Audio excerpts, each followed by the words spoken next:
Wish I could add a screensaver to this thing.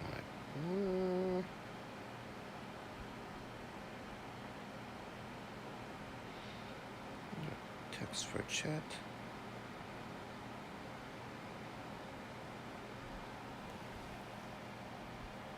Oh.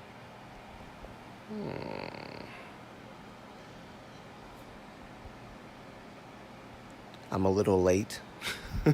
A little late, I apologize. Give me a sec. Give me a sec.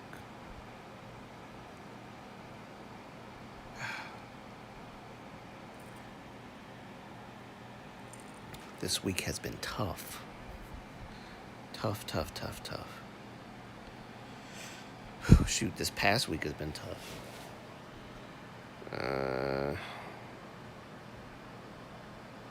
You know, there was a feature on here where I could find a screensaver and put it up, but I don't know where that is. I probably should have did it before I turned on the live, but remote control connection.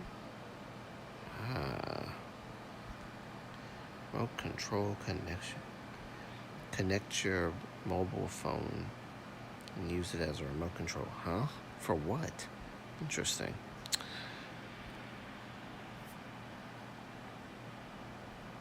Anyway, let me just start off, because I don't want to take up too much time. So, hello. Yes, I am not going to turn on my camera today because I don't have my actual phone. I have my secondary phone, which is crap. But my main phone, apparently, I tracked it. My dad has my phone. I think he accidentally thought it was his and put it in his car. So it's all the way wherever he is in Cockeysville.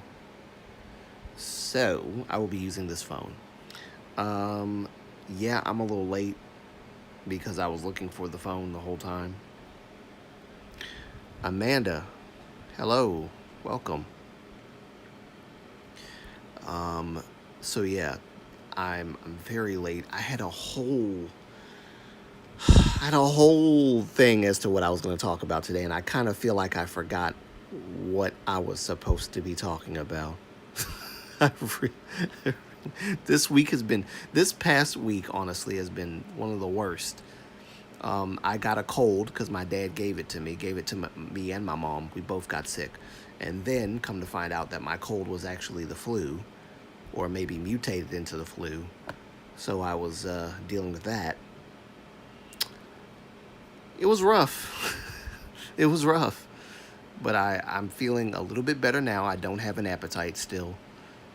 But I feel a lot better than I did last week and maybe the first couple days of this week. So that's just a little update. The video that I was working on was going to be about Hyuna and her husband and how they're getting what I feel is unnecessary hate. And I scratched the video because I recorded it on my phone and I put my lips to the mic too close, and so you can barely hear and make out what I'm saying. And if I have to put an AI voice over the voice that I have, only for the AI voice to basically just crash because of how bad the audio is, there's no point in me putting that video out. It's trash. So I was like, I'm gonna just scratch it. And so now I'm working on the script to my shiny video that I'm working on about Poet Artist, the single. So yeah, that's what I'm working on now. Sucks that I couldn't quite get that video to do what I wanted it to do, but better to find out that, it's trash and I need to just scratch it than to keep trying to work on something like that. Even like if I have a problem with it, you guys are going to have a problem with it as well. Audio wise, I put captions on it, had to edit the captions because the captions was like terrible. But yeah, at the end I just decided to scratch the whole thing. Um, but I will say this: I do think that Hyuna and her husband have gotten unnecessary hate, and I think it's disgusting that people would say, "Oh, she's attracted to criminals, and that's why she married him," and I think that's wrong. I think it actually it makes you the villain. It makes you the person like you're trying to correct her or criticize her for marrying the guy, and it's something that he did like 5 or 6 years ago, and people can't let it go because it was he was involved in criminal activity. At least I would consider it criminal activity, but he wasn't a major player. In the whole thing, the golden phone in room thing, he wasn't a major player, and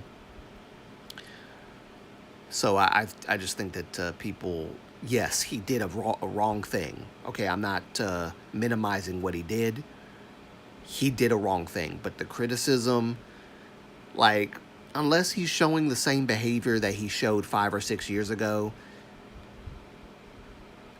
maybe lay off of him, and especially Hyuna, because she's like, I don't see how she is getting heat for this in the same manner that he's getting heat for this.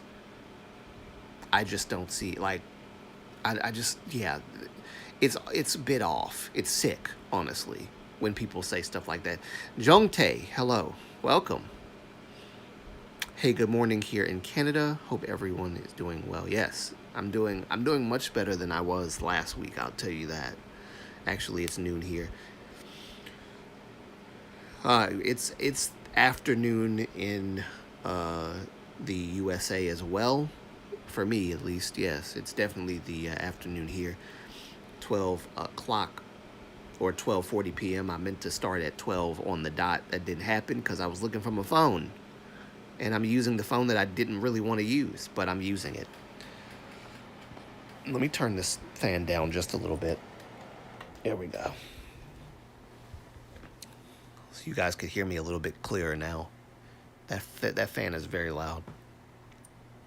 But yeah, I think that people have just like bashed the living daylights out of Hyuna because of this whole situation, and I just think that's not okay. It's not okay. She doesn't deserve that kind of hate and that kind of, like, listen, if you don't want to support her, that's fine.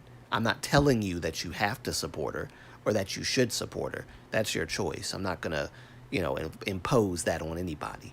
So, like, you can choose not to support her and you can choose to think what you want, but, don't be like that. Don't say that, oh, she's attracted to criminals and that's why she married him, and oh, I thought she was a feminist and all this other stuff. Come on. She's not, I don't think she's attracted to criminals. I think whatever charm or whatever, who knows how they got together, really. I don't think she's ever told that story, and she probably don't want to tell it because fans are crazy. Yeah, I wouldn't want to tell people that either. And then why would she tell it if not to justify getting with him, which no one needs that justification. No one needs to she doesn't need to justify why she got with him. But because she's an idol, people feel like they deserve to know why she got with this ex-criminal. And I say ex-criminal intentionally because it's been 5 or 6 years or so since the nth room stuff, and like he hasn't shown any signs of him being the same way. So I don't think that it's appropriate to call him a criminal when he hasn't done anything criminal in like 5 or 6 years. So unless he's exuding the same behavior, the same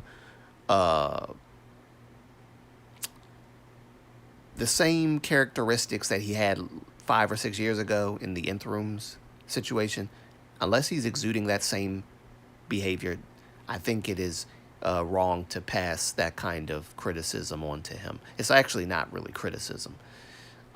It's full blown hate and unforgiveness, which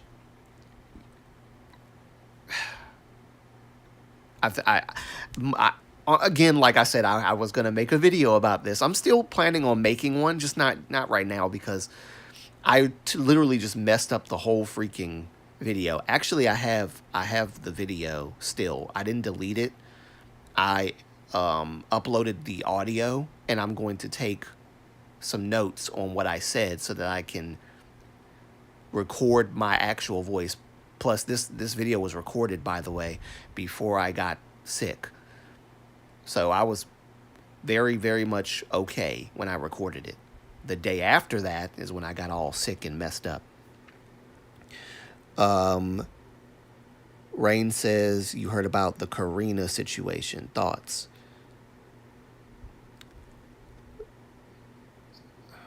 Let me, give me one. Where am I at? Give me 1 second. Give me 1 second here. Karina, huh? What happened with Karina? Let me see. Because I think I saw there was a few videos that popped up about Karina, and I just hadn't looked at them thoroughly or listened to anything. So give me just one. I said, you sound great. Oh, thank you. I'm recovering. Karina has lost over 300K media subscribers for taking a stand. What? Okay, well, let me hold on. Karina from Espa. Karina of Espa lost. Whoops. Okay, followers on Instagram. Yes, a recent incident involving a post on Karina's Instagram account led to a decrease of approximately 200,000 followers. Not, okay, well, it says not 300,000, but I don't know how old or new this information is. I Googled it, so it might be inaccurate. And you might be right that it was 300K. So, but it says the post, which was quickly removed and addressed with clarification from SM Entertainment, caused some speculation and backlash due to potential political interpretations. While some linked the follower drop directly to the controversy, others noted that Instagram had also been conducting a routine sweep of inactive accounts and similar decline. Well, this is not telling me what she said, though. What did she say? Posted a photo that was interpreted by some as having political.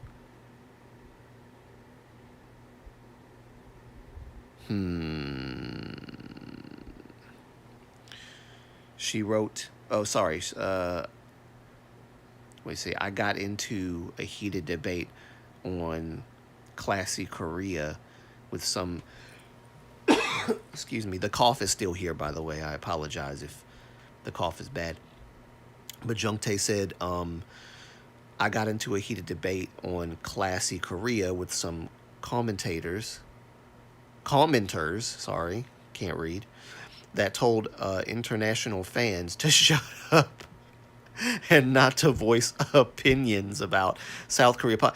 See, I hate, and I'm sure they're Koreans that did that. I hate when South Korea does that. So it's okay for South Korea to voice their opinions on, say, President Trump and him tariffing South Korea because it affects South Korea, I guess. But when we are fans of a group or a particular member of a group and they post something that is perceived as political and we talk about it, apparently it's none of our business. I've talked about this in a video, I think at the beginning of this year. I think it was either the beginning of this year or last year, and I can't quite remember which one. But I talked about this before, and South Korea is wrong for that. So she wore symbols, colors of the right wing party PPP. She is being she's being dubbed MAGA.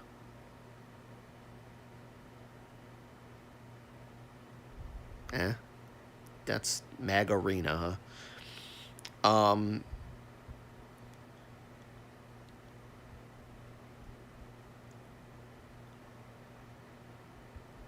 It was sanctimonious South Korea who support South Korea Democratic Party.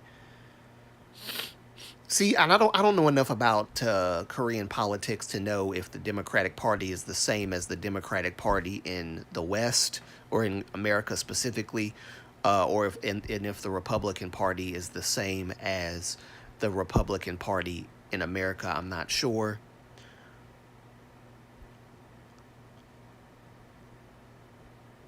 So yeah, got you. I got you, Jungtae.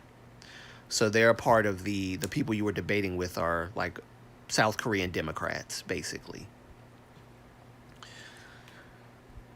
The more I hear about the Democratic Party in South Korea, the more I think it is similar to the Democratic Party here. Not entirely, but somewhat similar because the Democratic Party in the West is crazy right now. Essentially, both parties in South Korea are scary. It's not devil versus angels. I agree. I agree, but I feel like it's kind of the same way in America. It's not really devils versus angels. Um, yeah, I will say it's common sense versus nonsense, at least in the West. Common sense that is it's on the Republican Party side at the moment. The Democrats have just lost it. All sense of common sense is gone from the Democratic Party here, um, with the exception of a few Democrat people who have common sense. But the party in of itself, the structure and the framing of the party itself in America is like nonsensical. What they believe in, what they support, they advocate for criminals and illegals rather than the people who the illegals have unalived or have raped or have done hurtful and harmful things to. They, even like in Maryland, in my state, I'm sure you guys have heard about it. The El Salvador guy who is a part of MS-13 who got sent back to El Salvador by ICE, rightfully so, and the Chris Van Hollen, who is the senator for Maryland, went to El Salvador, had a martini or whatever with him, sat with him, and I guess it was trying to get him out of El Salvador and bring him back to Maryland, on taxpayer dollars, by the way. And some other Democratic senators have also went to see this guy, this MS-13 gang member, trying to get him out and bring him back to Maryland, to my state. And I don't want him over here. I don't want him over here. And if you be honest, his girlfriend or wife or whoever that is, that lady, she doesn't want him over here either. She says she wants him back, but she put out a restraining order some years ago against him because of what he did to her. She does not want that man back, but she's saying what she's saying on the news because she doesn't want the MS-13 gang to come after her. So, like I said, the Democratic Party has lost common sense here. Now, I don't know about the Democratic Party in South Korea. That's something I would have to look into if I wanted to really, which I think I will actually.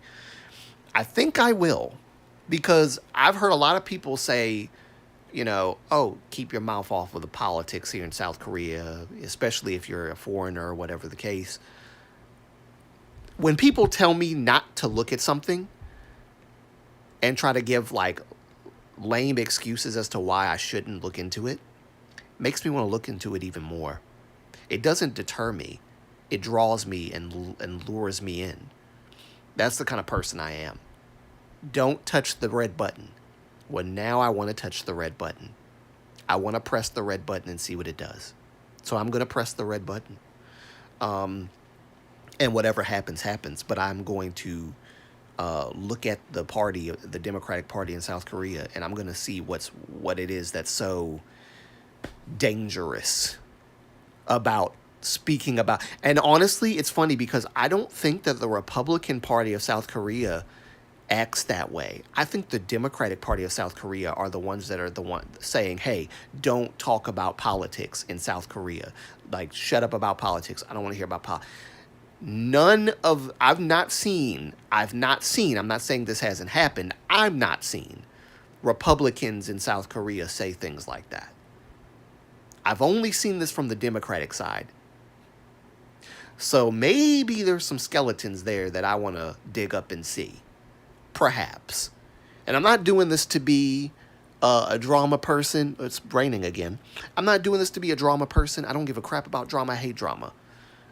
I only talk about stuff that I feel is necessary and needs to be talked about. I'm doing this because I want to know, I want clarity first and foremost on the politics of South Korea, because especially if like it's interfering with K-pop stuff and things like that. There goes the guy, Riker. What are we talking about? Right now we talking about South Korean politics because somebody asked me about Karina from ESPA and her situation. She lost well over, apparently, probably at this point, 300K followers on Instagram because of a post she put out, and people were saying that what she was wearing or whatever was hinting at like Republican Party supporting. And you know about if you know about the political climate of South Korea at the moment, they just impeached President Yoon, who has gotten a ton of support from the Republicans. There's literally, if I can get my English out, there's literally been protests, basically like of South Korean supporters for President Yoon, just like coming out in support of him, chanting, Yoon again and all this other stuff. We want Yoon back and things like that. Now, I'm like I said before in a previous live stream, they know that Yoon's not going to be able to come back. Once you're impeached, you're done. And that's with any country. Once you're impeached, it's over. You can't come back. Like, lawfully, you can't come back. But I think they want at least somebody to carry on what President Yoon started with.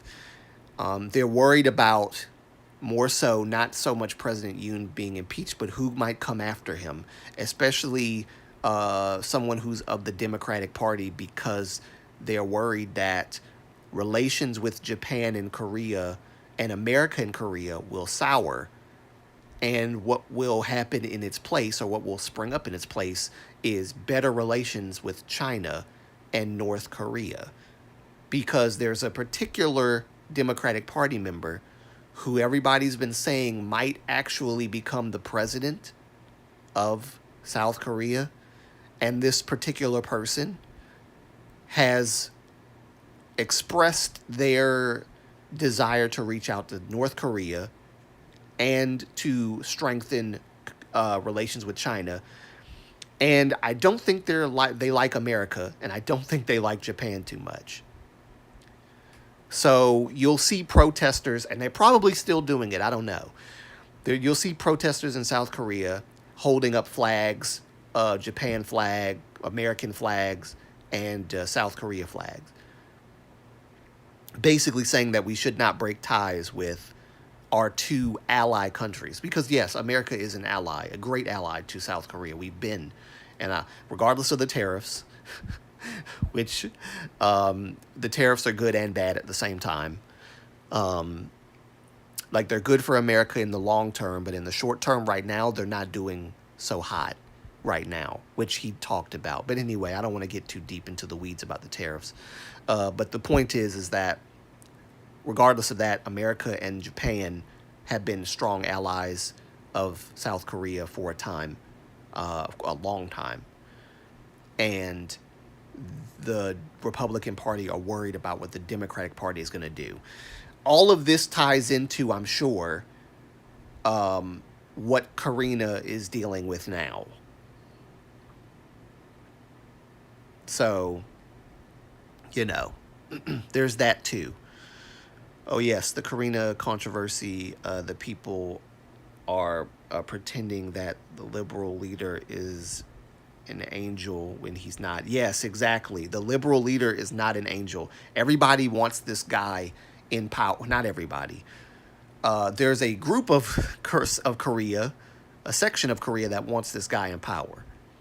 But there's another whole section of the Republican Party that does not, for obvious reasons. Um, Even K-pop YouTubers I like K-pop star and clearly biased on the controversy and acting like Karina is a monster. Yeah, well, and which honestly, Riker, leads me to believe, without me doing any research, that the Democratic parties are no different in America than they are in South Korea. I'm guessing. I'm guessing they're no different. I'm sure there's a few differences, but they're as far as I don't know what it is about the Democrats demonizing people who have a Republican view. It's I don't know what's so demon. Listen, what President Yoon did was wrong. He did go about what he did wrong. The whole government, like abusing the government, the powers of the government or whatever to do what he did. And apparently, I think his wife was in some kind of hot water being investigated or whatever. He didn't like that. But either way, yeah, what he did was wrong. But he's not a, I don't think he was a terrible person or president. I don't think he was he, you know, I don't think he was a terrible president. That said, I don't know enough about the situation to actually weigh in one way or another, but I don't think he was a terrible person or a terrible president. Um, but I think the government, not the government shutdown, but the martial law he declared on South Korea was a bit out of pocket. That was out of pocket. The curfew and all that, that was out of pocket. I'm not I still don't quite entirely know why he did it, but there are people that have said he did it because the government was threatening to, or was actually investigating his wife, and he didn't like that. He couldn't control it. And some other theories out there as well as to why he did it, which, I don't know enough about the situation to get into it, but I don't think that Yoon is a bad president. I think he just did a very stupid thing, and he got impeached for it. And rightfully so, because if you, abuse the powers that you're given by the state and all that, by the people, yeah, it's grounds for impeachment. But there were Republicans hoping that he wouldn't get impeached. The son of the Democratic leader, wait, did I miss anything? Yeah, the son of the Democratic leader was found guilty of lewd comments about Korean. What? Wonder if this may have pushed her to post her images. Ah, so you believe that it might be an intentional thing that she did that because of that. I didn't know about that. See, I'm not I don't have my ear to the ground when it comes to politics in South Korea. So this is all new information, something I could definitely look into. K-pop Spy is sassy but highly biased in her video condemning Karina. K-pop Spy, huh? I think I've heard of her. K-pop Spy, even though I like them. Oh, K-pop Spy. I know who you're talking about. I know who you're talking about now. K-pop Spy, even though I like them, can be very biased. Oh, I believe it. They can be just as biased as the unreliable articles and publications like All K-pop and stuff. Absolutely. Absolutely. K-pop Spy adjust her could adjust her AI voice. Sounds very aggressive sometimes. uh, yeah, the son of the Democratic The son of the Democratic cabinet. I think that's what you meant. Candidate, no, is what you actually meant. Sorry, I just can't read. The son of the Democratic candidate said he wishes her could her oh oh he said that. Jesus, man, that's sick. That's sick, bro. Yeesh. As a son of a political leader, that's yeah. You in public? Those kind of thoughts you should keep to yourself. That's um and Ning Ning being Chinese, people think Karina is being selfish for her siding with the Conservative Party. Because why? Because Ning Ning's a part of communist China. I wonder, does South Korea want to become a socialist and communist like China? Is there are the libertarians in South Korea also wanting socialism just like the libertarians and the leftists here in America? I'm curious. I'm curious about that. That's very interesting. Exactly, Riker. He wishes he could eat her once. That's a sick dude. Sneaks in. Hi, Chinese Nuna. Sneaks in. Hi Moonlight, what did I miss? You're not you're not seen this time around. Make sure you drink. Yes. Yes, I apologize. I had the flu, which is why I haven't been doing a lot of stuff for the past week or so. I had a really, really, really bad case of the flu. It was terrible. I couldn't focus. I'm sitting here grunting and groaning, trying to sleep, and I can't sleep. I had to take medicine and all that stuff. It was terrible. I might have even had COVID, to be perfectly honest with you, but I didn't test it, but it felt like the flu. Felt like the flu. Of course, nowadays you can't tell the difference between COVID and the flu, so could have been either or. I'm feeling a lot better, but I don't have an appetite. That's the only thing that's the problem right now. Um, and apparently, the Democratic leader said it wasn't a big deal, and his cover he's covering for his son, so it makes me think he speaks that way about women too.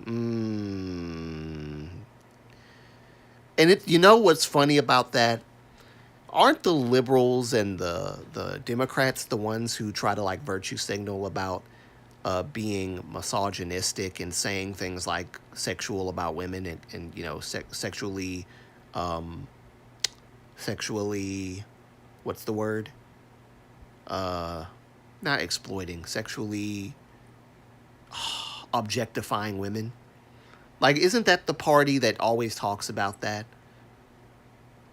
And yet, you see it's the other side in South Korea. At least not the other side entirely, but these guys in particular doing that. Very interesting. But apparently I think misogyny is a bit worse in South Korea than it is here in America. So, I don't know about the Korean liberals, but American liberals, yes. Yeah, right, right. Like that's the thing. Like I have to find out what the similarities and the differences are between the Libertarian Party or the Democratic Party in both America and South Korea, as well as the conservative and Republican parties in America and South Korea. I want to see the differences and similarities. The hypocrisy is obvious. Yes, indeed. So maybe she posted this picture intentional. to wearing what she wore intentionally. And maybe. Karina, a member of ESPA, has deleted the recent Instagram. Well, I mean, if she deleted it, one of two reasons. She did it on purpose, or she didn't know it was going to get that kind of backlash and attention, so she deleted it because of that. Or a third option, the company told her to. Which, two things could be true at once, but I'm guessing that it might have been one of these, especially when it comes to like whether or not she did it on purpose or not. Recent Instagram post after it sparked controversy for allegedly implying political support ahead of the South Korean. And here's the thing, even if she did it intentionally, there's nothing inherently wrong with supporting the Republican Party. But I feel like the Republican Party is demonized in South Korea because I don't know if idols and celebrities get equal flack whether they support a Democratic or Republican Party. I'm not sure. I don't know if it's just the Republican Party or if it's both. Like if an idol comes out in support of the Democrats, does that mean that the Republicans are going to jump on them? Or if an idol supports the Republicans, are the Democrats going to jump on them? I have no idea. Or is it just wrong for idols to have a political opinion at all? And that's why they're getting jumped on for being political at all. Not sure.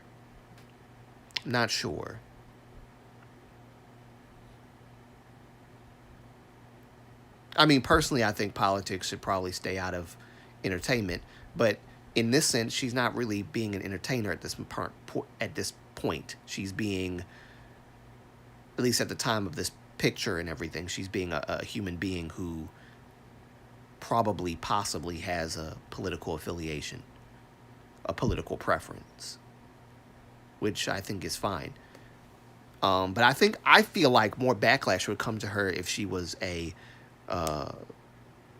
conservative supporter, because for liberals that goes against everything women should stand for, which is progressivism, being independent, strong, being their own woman, not having to adhere to the patriarchy and all that other stuff.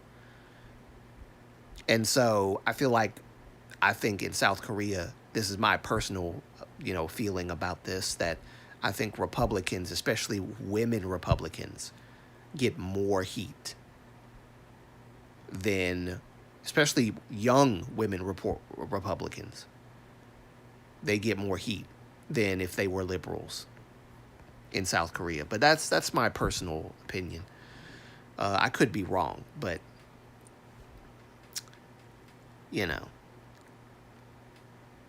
I think conservatism might sometimes be a bit too conservative on the Republican side in South Korea, and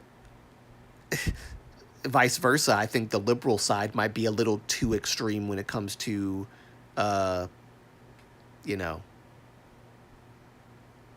their views. So, who knows? She was also in Japan in that post. Oh, she was also in Japan in that post. So, tying all that together with the color red, the number 2, and the red nose.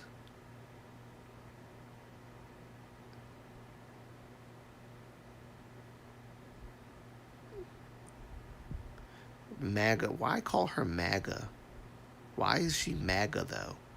She's in Japan. She has...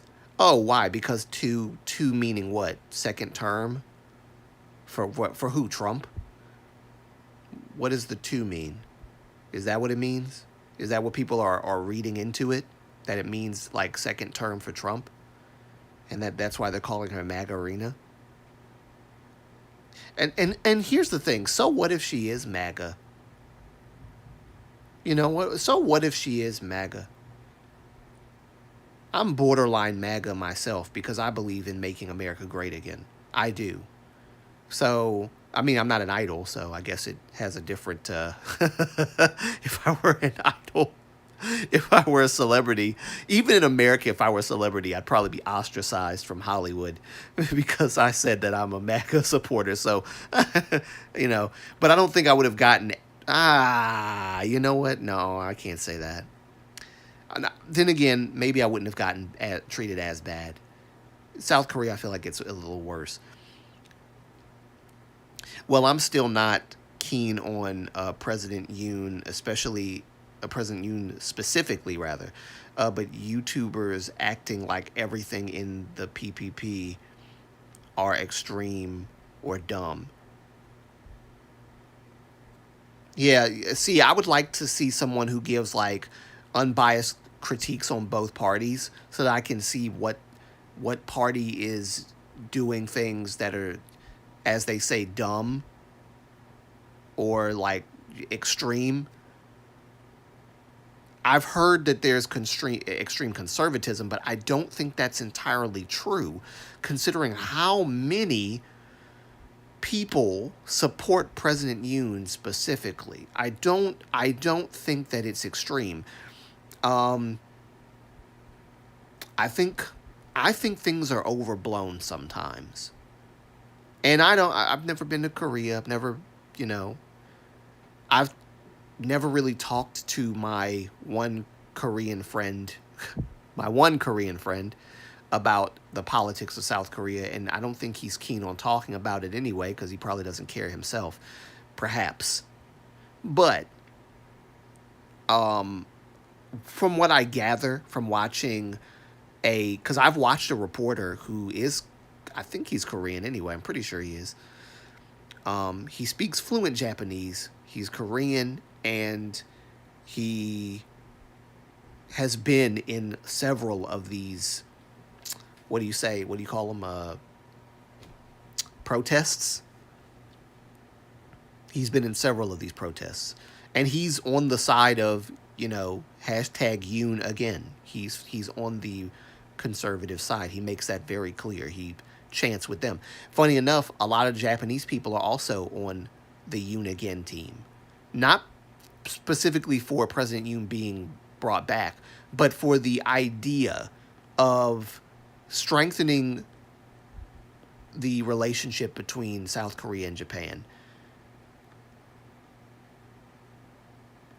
And that's why a lot of Japanese people have been coming out and saying Yoon again and things like that because they want the Republican Party to, or at least South Korea in general, to become more closer to Japan.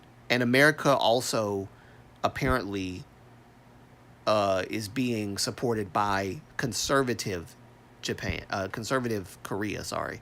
So maybe the conservative party is not as different because apparently the Libertarian Party doesn't want America to be allies with South Korea, which I don't think all liberals are like that in South Korea, but I think the party with whoever this leader is, and I'm sure there's other ones as well, do not believe in the strengthening of the relationships between Japan and America. So that's a problem. That's a problem. If you would rather side with your clear enemies, and I've said this before, and I'm going to say it again. Because like I said, one of the political people that's supposed to be possibly taking the reins of South Korea is that Democratic guy. Can't remember his name. But if it's true that he does, and everybody knows that he is against America and Japan, the strengthening of the relationships, and he's more for North Korea rather, and China. If and even I've heard that he's for the reunification of South Korea and North Korea. If both parts of Korea reunify, that doesn't, I don't feel, I honestly don't see that benefiting South Korea. I feel like it benefits North Korea. Do you, like, again, do you really think that Kim Jong Un's going to just give up his power because you reunified? Or are there going to be two leaders in Korea? Leaders for the people, leaders for democracy, and a leader for the dictatorship. They can't coexist. One power has to come down from their throne, and the other power has to be the dominant power. There cannot be a reunification without a clear understanding of what's gonna happen. The Kim dynasty will not easily be dethroned or give up their power just because of reunification. I just don't see it. So how does reunification benefit South Korea? And why is there a group of Koreans in South Korea that are for reunification? It doesn't make sense. Because Kim Jong Un's just gonna insert his power and dominance over South Korea, over all of Korea. It's gonna become what it was. And then there's gonna be a whole nother revolt that happens, possibly. And what are we gonna have? A Korean War #2. That's what I think. That's my speculation. It's going to be a Korean War #2, where America is once again going to have to fight to liberate South Korea from North Korea again. I don't see reunification as a possibility for peace. It might strengthen Korea, but it's definitely not going to bring peace. If Kim Jong Un does not give up his power, if the Kim dynasty itself doesn't give up its power, I just don't see that happening.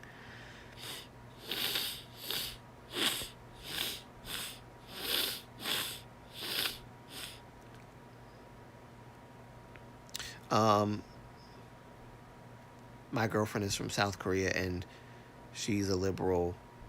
Would rather Yoon, again, let that sink in. Wow. Hey. My father-in-law is a staunch liberal. Hubby is conservative. Family, yeah. I bet they would be interesting. Yes, my mom is a lifelong liberal who gets judged because she was a stay-at-home mom. And funny, because a stay-at-home mom is like very conservative. I would say not conservative so much as it's far right. Far right, which I disagree with entirely. They believe in women should have like stick to one role as like, or women should just stick to like their roles, like being a mom, being a stay-at-home mom, being a woman who cooks and cleans and does all that stuff. That's the far right. They believe women should quote unquote know their place, which I think is absolutely ridiculous. I think is absolutely ridiculous, and the far right is wrong for that. Women can hold places of prestige and power as well. They can be leaders as well. There's no reason why a woman can't be a leader, as long as she is competent. And I hold the same judgment for men.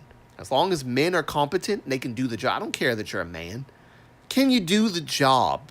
And can you do it well? Do your credentials match what you're getting into? If they don't get in that position of power, because you're not ready for it. You're not trained for it. You're not prepared for it. And you're going to basically like butcher the whole thing. So don't do that. Women, I give the same criticism. Let me see. Because I know I missed some stuff. Exactly, Rain. I'm still not keen. Oh, I think I was here already. That's why it's likely Karina knew that she was doing. Knew what she was. Yes, I think it's safe to to err on that side, to say that she most likely knew what she was doing, possibly. I cannot condemn her for making a stand. Exactly. I can't condemn her for doing what she did at all.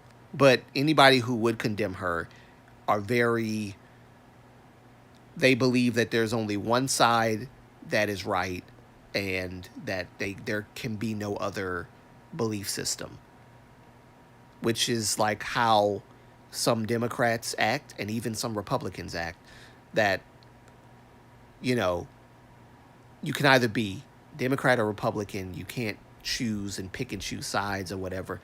Now, there are people that do pick and choose sides whenever it's convenient for them, which I think is very sleazy.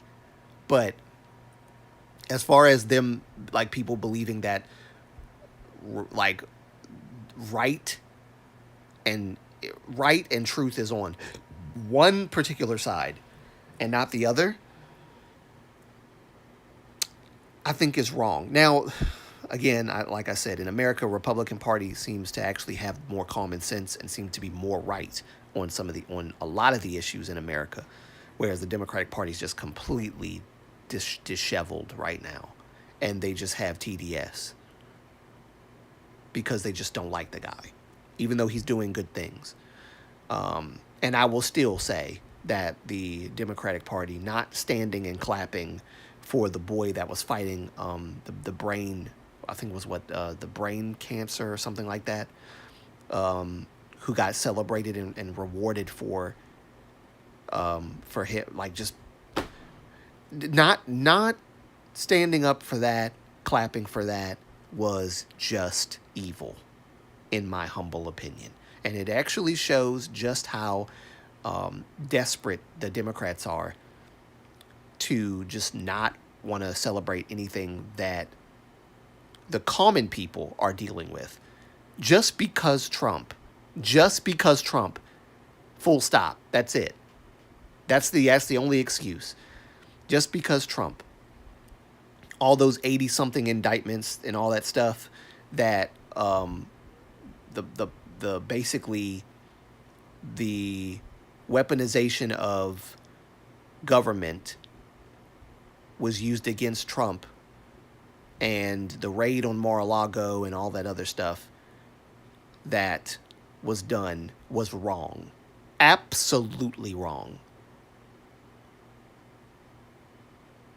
And it's a shame, because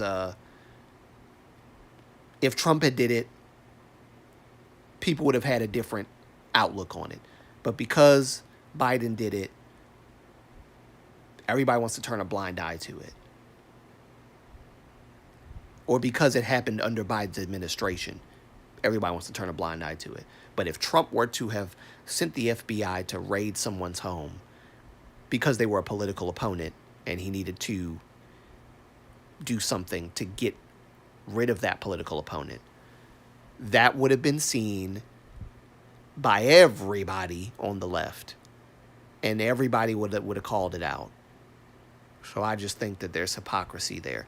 But anyway, I'm rambling. I'm rambling.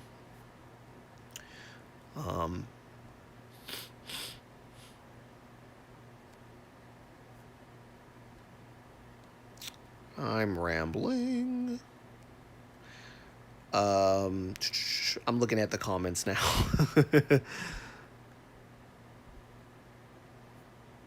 Korea won't let him back into politics after I think he pulled. That's how nuts the liberal guys is, apparently. And she would rather, sorry, my English is terrible today, apparently.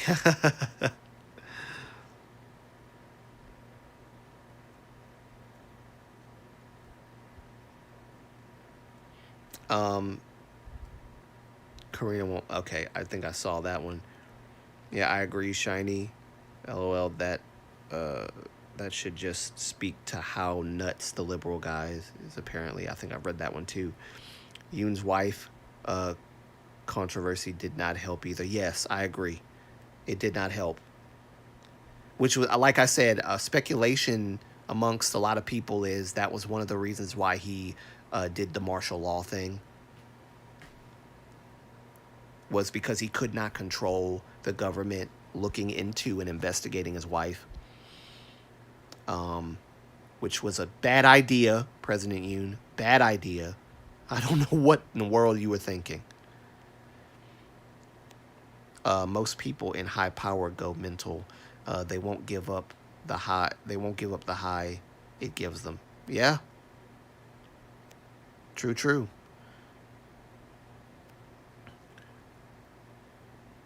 I should hope it's my first language. Yes, I agree. My mom chose to be a stay-at-home mom, and my dad was fine with letting with letting her work. She just didn't have it in her to leave her kids multiple hours. Multiple hours. Where am I? I leave her kids multiple hours daily. LOL. But she would never say it's woman's job. Yeah, and I disagree completely with that narrative that it's a woman's place. It is the job of a woman to be a mother, if she's a mother, to be a mother, right?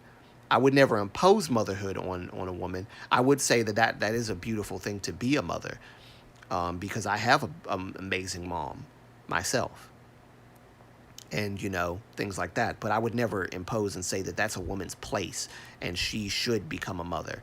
I think it's a beautiful thing to become a mom, but I would never do that. Just like I think it's a beautiful thing for men to become dads, but I would never impose that on men who don't desire to be a father, or even a husband, whatever. Stay-at-home parents is equal opportunity, just like any other job. Equal opportunity, yes. Yes. And I would say equal opportunity depending on if your husband has the financial stability to support that lifestyle for the wife. And I think that, yeah, it's fair game. But like if your marriage, the financials in your marriage are not looking good, it's not wise for, the husband to have three jobs and nearly trying to use a PG-13 word, nearly, I don't know, even if I say unalive himself, it doesn't make sense to say that because it's not like that serious, because it's figure of speech. But I don't think that the guy should have to like do that if they don't have the finances. But then again, nowadays most women won't marry a guy unless they have six figures, which is absolutely unrealistic because not every man in their early 20s or even 30s are going to come into that kind of money. Usually you come into that money statistically when you're in your 40s. And so, yeah. And that's assuming that you went to college and you've made something of yourself. And so now you're investing in your own future and in the future that you'll have with, your wife and your kids and all that.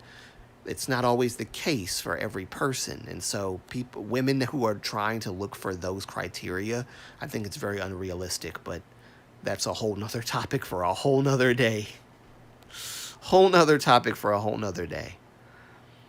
I've never been so ashamed in my fellow liberals for not standing for the cancer victim, for Lake and Riley, for trans women being, barred from women's sports because trans women are not actual biological women. They have a biological advantage over women, which is why you see so many trans women beating women by leaps and bounds and making first place and taking away a woman's right to actually win in a sport.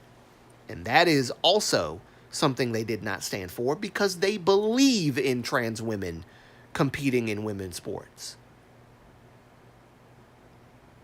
So it's just common sense. Have a trans section. Have a trans what not section. What's the word I'm looking for? The trans division. There we go. Male division, female division, trans division. And hey, why don't you do it like this? Trans men and trans women. Divide it that way too. So that trans women won't be beating trans men. Because trans women are actually men that transitioned, but like physically, not biologically. Just because you take hormone blockers and puberty blockers and stuff does not mean that your biology has changed. It means that you're trying to you're trying to you're trying to be, because you're never going to have a period as a trans woman. Sorry, you'll never have one. You'll never know what it's like to have a womb. You'll never know what it's like to have those experiences that women have as a trans woman. So you cannot call yourself. Anyway, even trans men, you'll never have the experiences that men actually have.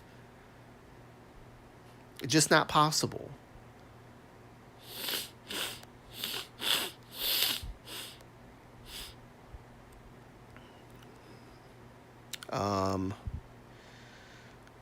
Drink your water, Moonlight.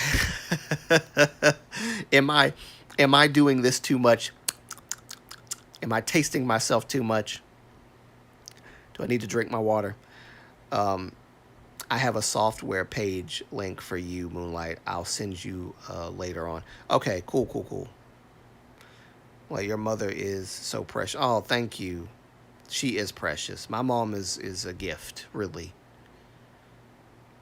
Oh, I wish I would have known who, like, I got some stories to tell about my mother.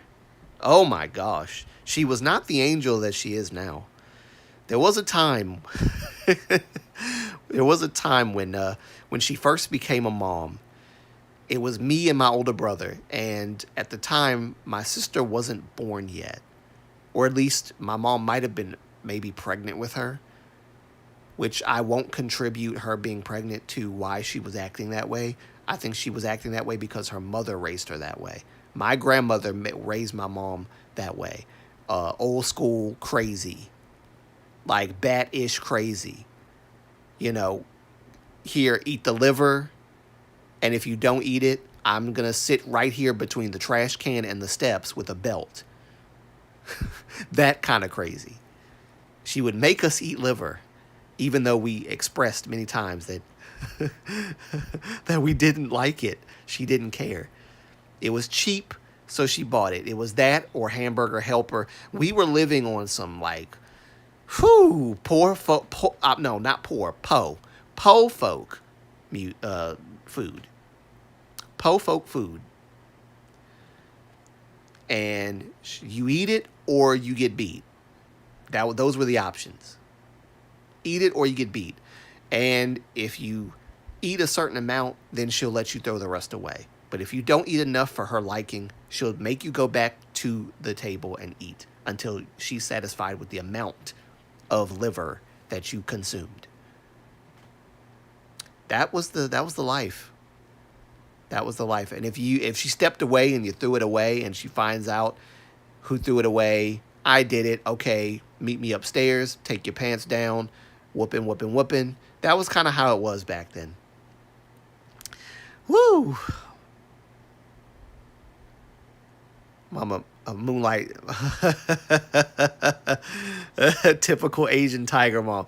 Yes, that's kind of how she was back in the day. She learned, though. She learned, and then she got better. My dad, however, took some time for him to grow out of his, which is why I don't talk much about my dad, because, if you don't have anything nice to say, you don't say it at all. And I'm not saying that my dad is just absolutely terrible, but he just, me and him butt heads too much. We butted heads, especially when I was a kid. He would call me soft. He would call me touchy. You're too emotional. You act like a girl. Stuff like that. And him not knowing that I got touched inappropriately by a boy when I was like 6 or 7 might have actually added to my frustration and mental scarring and strain. Yeah, it was an interesting childhood for me. I'll tell you, it was a very interesting childhood. But anyway, my mom grew out of her craziness, and she actually started realizing that her children are not just children; they're individuals with their own personalities and their own autonomy, and she needs to learn and explore what that is so that she will not impose certain things on us that she doesn't have to, right? And so my mom got out of that. So thank God. The woman you see before you now is the woman that I grew up with for the remainder of my childhood. Not at the beginning, but the remainder. She grew out of that. But my mom was still nobody to play with. As I said before, I'm convinced my mom probably would have been in jail if she had found out what my first grade teacher said about me. And if I had told her what my first grade teacher said to my face many times, I don't know. I must have really had some kind of inner strength that I wasn't aware of as a kid. I know I'm kind of veering off, but I feel like I had some kind of inner strength that I for a year, my entire first grade year, I was plagued with her calling me the R word, her calling me slow, stupid. I think she tossed the term Nimrod around a few times. Her calling me a dunce, her literally putting a huge dunce cap on my head in front of the class.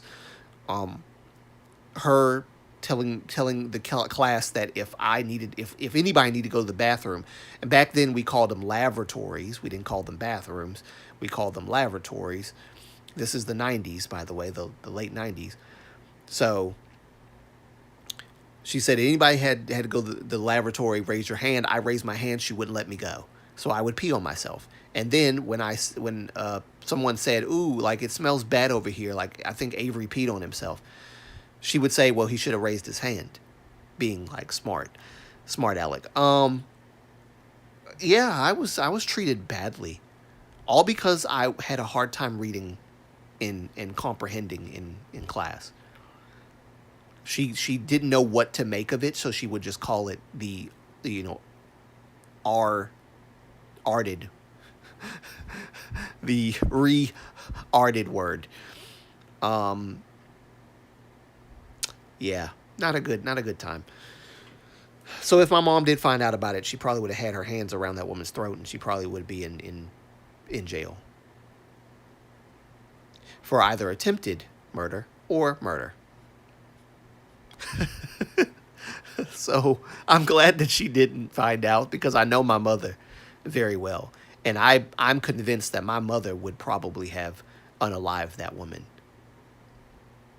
No doubt. I'm pretty sure she would have unalived her.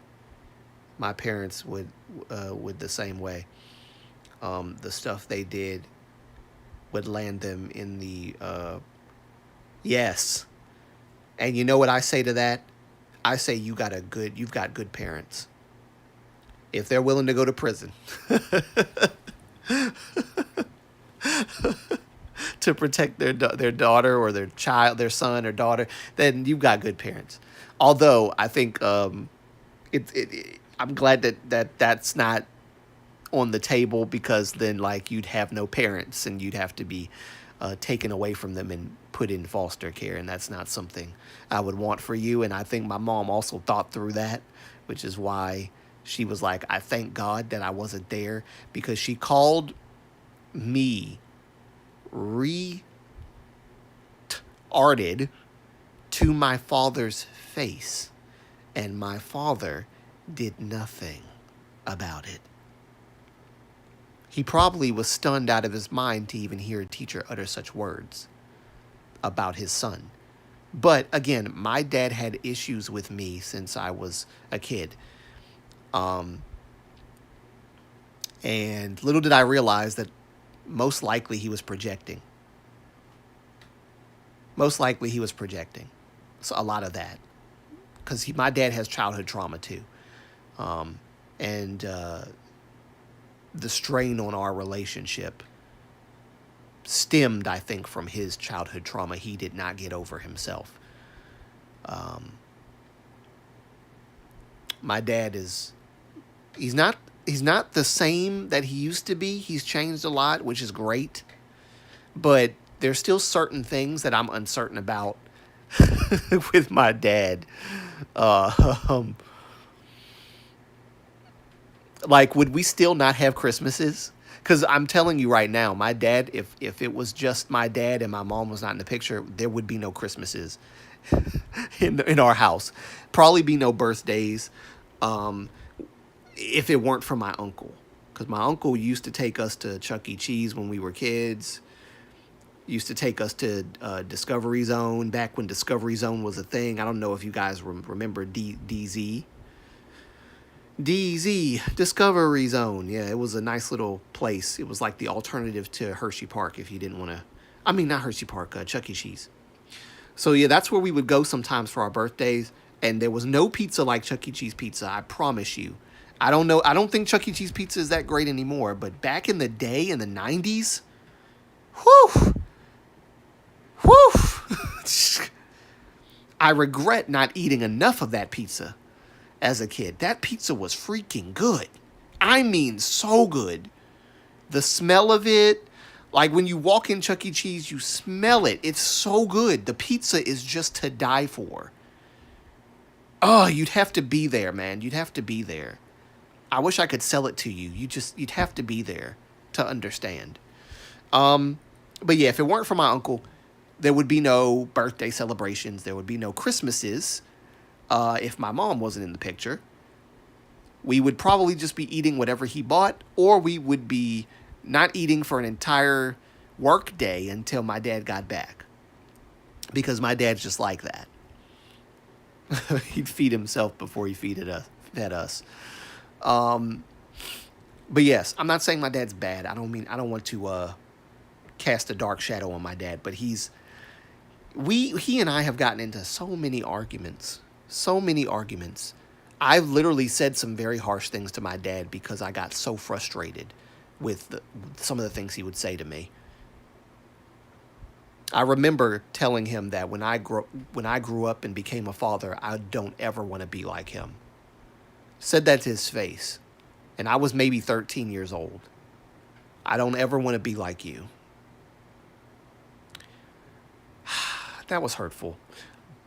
But if you understood our relationship in the context of by which I was saying that, you would understand why. But it was still hurtful. It doesn't take away the fact that I most likely hurt his feelings. But my dad's always been the type that can dish it out but can't take it, especially from his own family. So yes, I didn't want to, like, looking back at it, I wish I hadn't said that. But in the heat of the moment, and from what he was like calling me like feminine. He was saying I was soft. He was saying like, oh, like, am I supposed to talk to you like your mom talks to you, all soft and stuff? That's how women talk. Not knowing that being a man does not mean you have to be boisterous or loud or, have a commanding voice every time you speak. There is a way that a man can speak softly to their children and still get their point across. But my dad just did not understand that because he wasn't raised that way. His father, who wasn't actually his father, was his uncle, had raised him because he didn't know his father. His father basically didn't even like, I don't want to go too deep into this, but his dad did not, he never knew his dad. I'll just put it that way. So he was raised by his uncle. His mom, I don't think I just probably shouldn't say too much about his mom. I'm trying to be careful because it is touchy for him. I don't want to say too much, but his mom had problems. That's about as far as I can go into that, and he had to be taken away from her. So it was a lot. And I think a lot of the childhood trauma that my dad went through and faced, he kind of put that onto his children, but mainly me. And I say mainly me because I was the child, I was the second oldest, and he probably could not understand why I was not responding to his rough tone in the same way that my older brother would. I was verbally abused by my first grade teacher. Okay? I was, in many ways, verbally abused by my dad. So, when someone does that to you, and your dad, who is supposed to be closer to you than this random first grade teacher, does the same thing that the teacher did,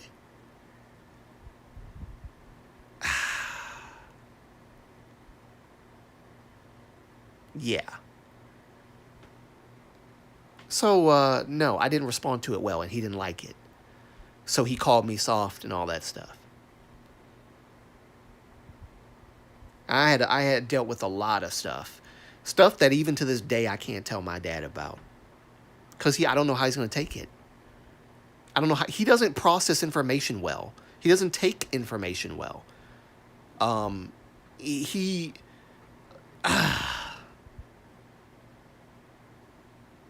I love my dad, I really do. I love my father, but he just does not take information well. Um, Ronald Reagan, love him or not, was a soft-spoken, mild-mannered leader who was strong. I agree. Love him or not, like him or not, which I think we should love everybody, but like him or not, he was also a soft-spoken person. And also, I've heard that President Lincoln was also quite soft-spoken. He did not have a stern. His tone of voice did not match his physical demeanor and his physical appearance. But some of the greatest men in the world are not people that are loud and boisterous, but soft-spoken. And they know how to turn on that testosterone-driven, masculine side of themselves when it's necessary and when they need to. And they also know how to turn it off. And the being a man is knowing how to manage and navigate through your own masculinity, and knowing when to turn on and off the switch, having that kind of control, self-control. Being a man is that. It's not always about, I gotta assert my dominance. You're my father. You don't have to assert your dominance. I already know who you are, right? I know who you are in my life. You don't have to do that. That's why me and my dad have never been like on a friendship basis. Later on in life, I got to joke with him a little more, and I even forgave him. I told him I forgave him for not being present in my life, because he wasn't present. He wasn't a deadbeat, but he wasn't like emotionally present in my life. I needed my father to be emotionally present in my life, and he just wasn't there. And so I held a grudge against him for that. But then again, the way he acted towards me, I didn't want him to be present anyway, because who would want somebody like that asking you how you're doing? But my dad's gotten better, but I feel like I don't know. Very complicated relationship my dad and I have, especially have had over the years.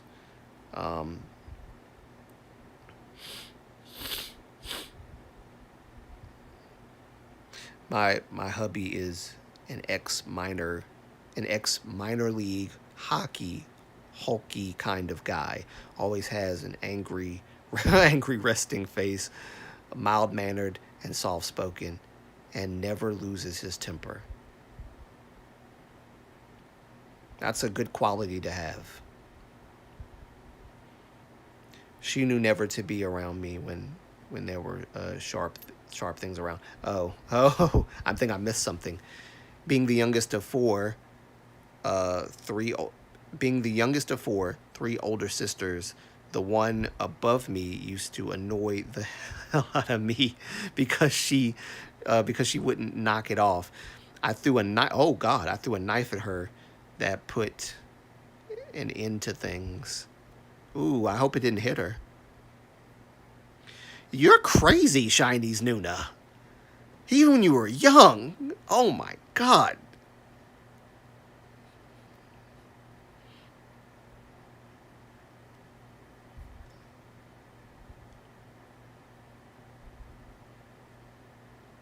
Must be the haggis Nuna.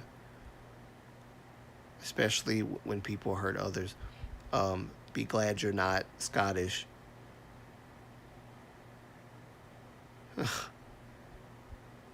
Missed her head by an inch. Oh, by inches rather. Jesus, Chinese Nuna. My God. Well, I'm glad you missed her head. Glad you missed her head. Must have been God. Mm. Jeez.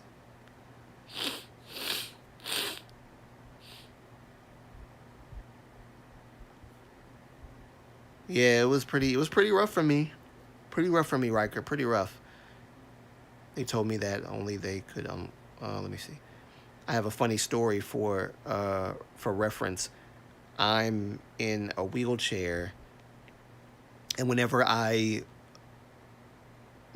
misbehaved I because whenever I misbehaved because a spanking didn't work on my parents, um, my parents would lock my brakes and leave the room. Sorry, and they told me that only they could unlock them. Oh God, ugh.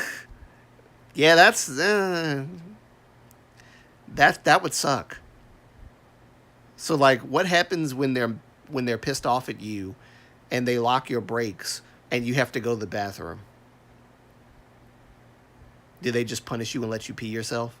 Hopefully not. Hopefully not. Moonlight, my parents would. Oh, I think I saw that one already though.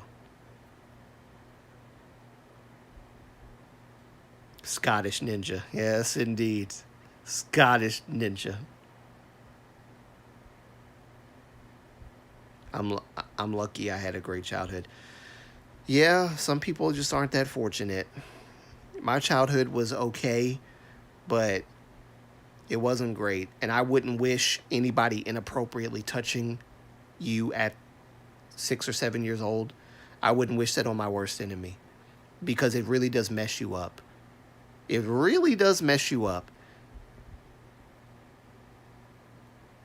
Like it really does. It messes you up for life if you don't like navigate through that properly.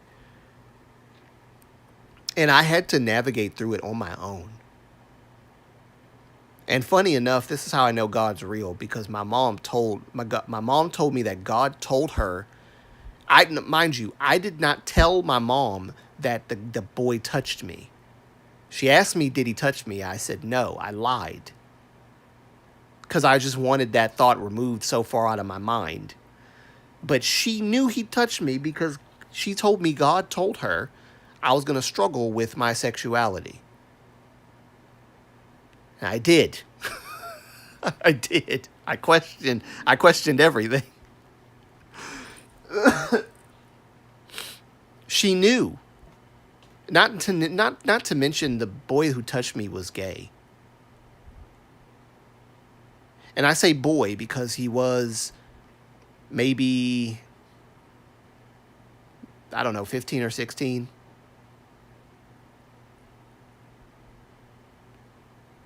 or maybe even 14.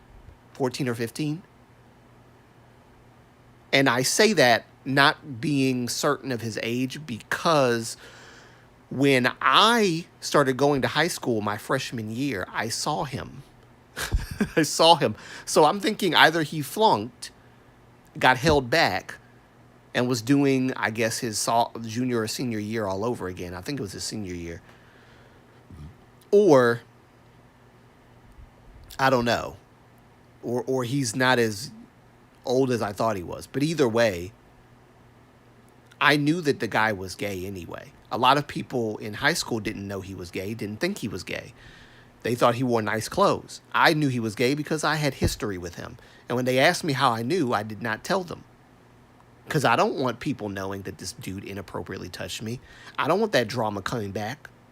I don't want that drama coming back at all. It was very disturbing. I didn't look at him. I didn't make eye contact with him. He knew who I was. He saw me. He knew exactly who I was. He didn't make eye contact with me either.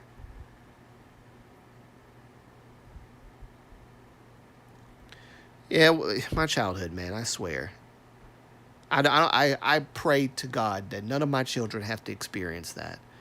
And if they do, I want to be there and make sure that they know who they are and be there for them like my parents wasn't there. And I don't mean that in a rude or disrespectful manner to my parents, both my mom and dad. My mom didn't know what to do about that. She didn't know what to do about that. But I've been through it, and I know exactly how to navigate through that somewhat. Even at 33, it's still difficult, but I know how to navigate through that somewhat.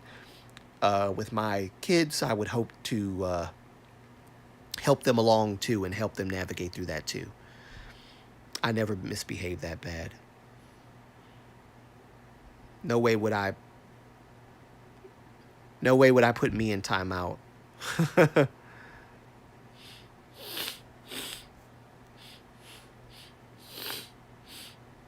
Did anyone ever get kicked out of school when they were younger?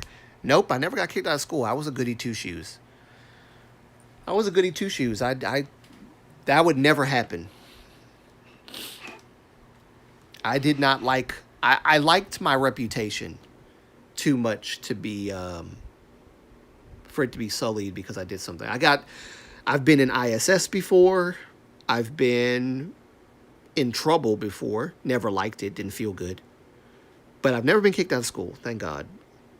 A girl in high school tried touching me inappropriately, and I slapped her. Didn't make me get in trouble because she knew what she was doing. See, now that's something I would do in high school. But as a kid, I had no idea what was going on. Had no idea. I hope you left a mark.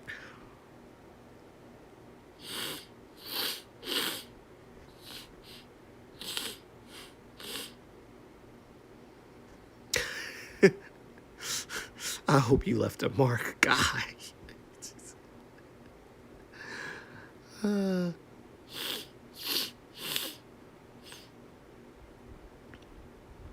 Yep.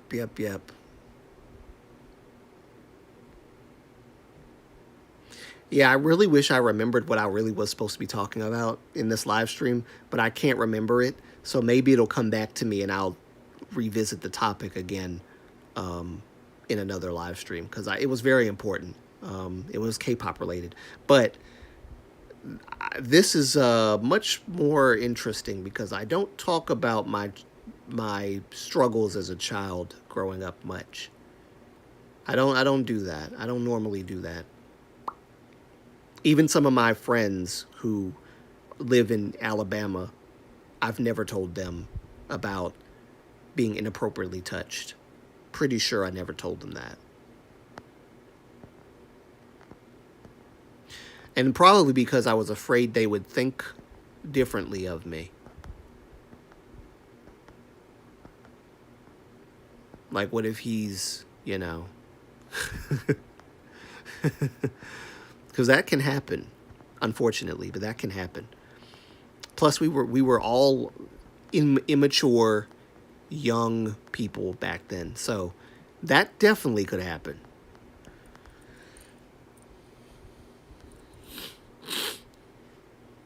Sorry, I'm sniffing too much. I think it's allergies.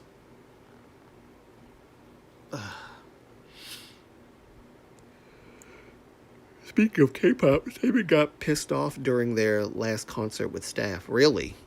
Taemin got pissed off with staff? That's not normal. Taemin getting pissed off in general isn't normal. Where'd you see that at? I did. I didn't slap.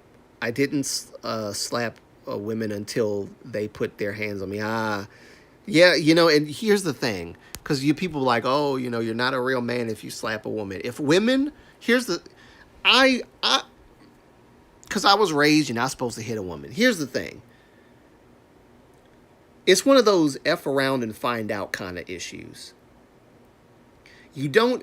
It's just because you're a woman does not mean it is okay for you to just either physically assault a man, um, sexually assault a man, and think that you can just get away with it with no bruises or scratches, right? Because you might let me stop that. You might mess around with the wrong dude and find out real quick. They might slap you. They might punch you. It is not okay for a woman to do that. It's really not. I don't care. I don't know what I would do in a situation where a woman would do that, but I might, if I feel compelled, I might use force. Like that kind of force. You know what I'm talking about? Yep, mic difficulties. Keeps having issues. So halfway through a song, while the others were singing, he went after the staff and was having angry words. Really, Dad.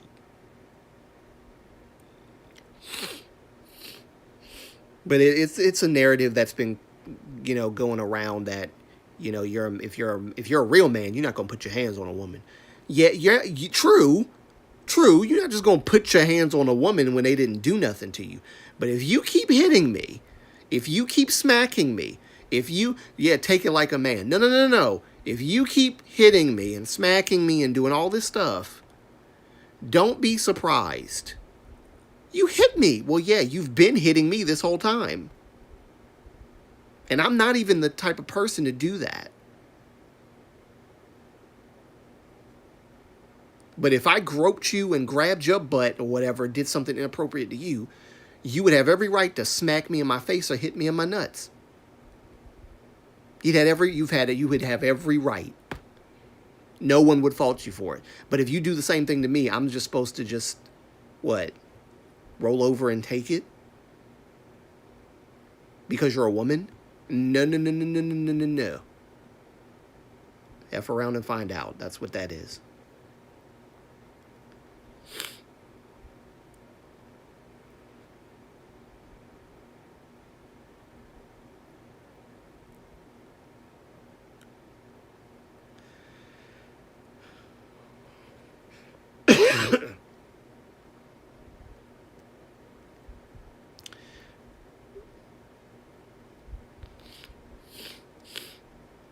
I've never seen that. Let's see. Lucky my hubby is gentle. We have an 80 pound weight difference. I could not really inflict any harm physically. And by the way, I don't condone men just like hitting women. I don't condone that at all. Just so you know, I'm saying this out of an understanding that women should not hit men inappropriately or just like start beating on them, just like men should not be beating on women. Like that should not be a thing. Accosting. I shouldn't say beating. Gotta keep it PG-13. for YouTube. But yeah, neither sex should be hitting or accosting anyone. But if you're like doing things like that, inappropriately doing things like that, yes. And I wish that I had the wherewithal at 6 or 7 years old that I have now, because I would not have let that boy touch me. I would not have let him touch me, but I put that out of my mind. I actually forgot for years that he did that. I mentally blocked it. And then I remembered. I think in my mid-20s, I remembered, and I was like, oh, shoot, he did. It all came back to me. I had to deal with that it actually did happen. It actually did occur.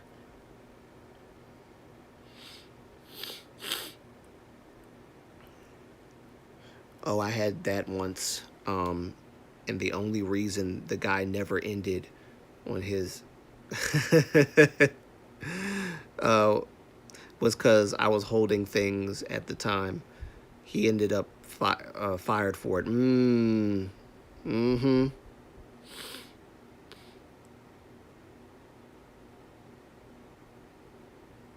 No one mess with Nuna Ninja. No one mess with Nuna Ninja.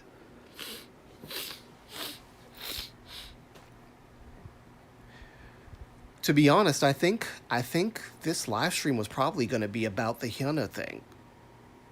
Again, because I still don't understand why people can't seem to reconcile with the fact that, like, perhaps he's not the same person that he was 5 or 6 years ago, and basically saying that she was that she married him because she's attracted to criminals is just, that's sick.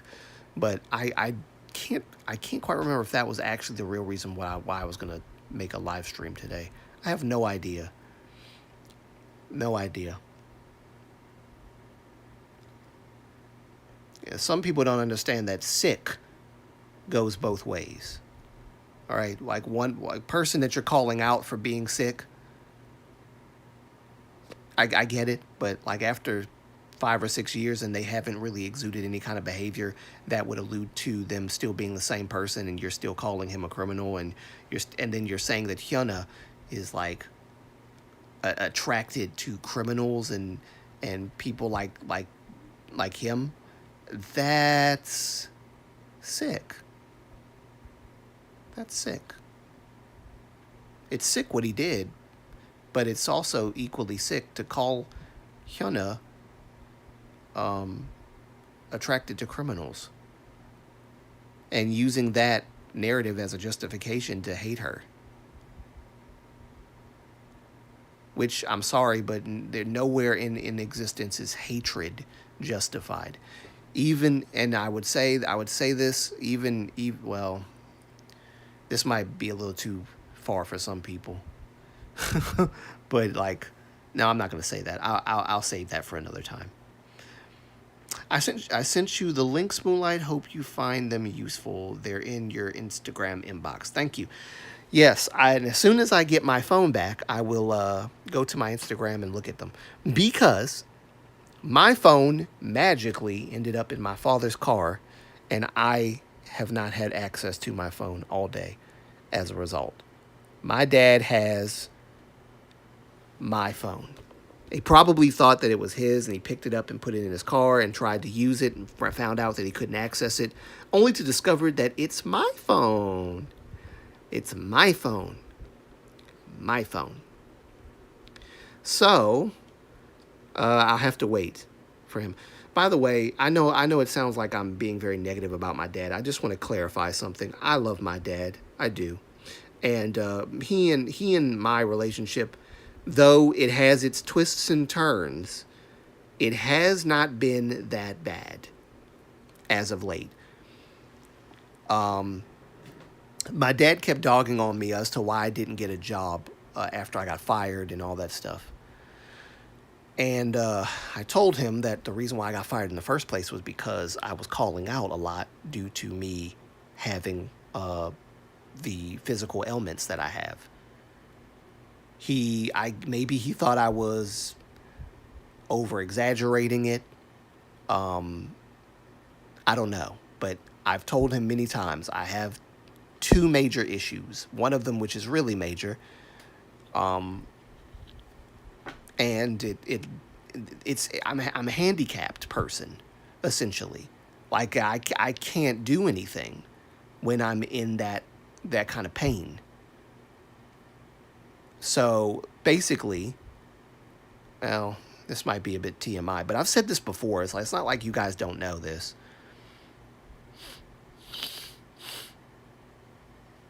How are you coping without it?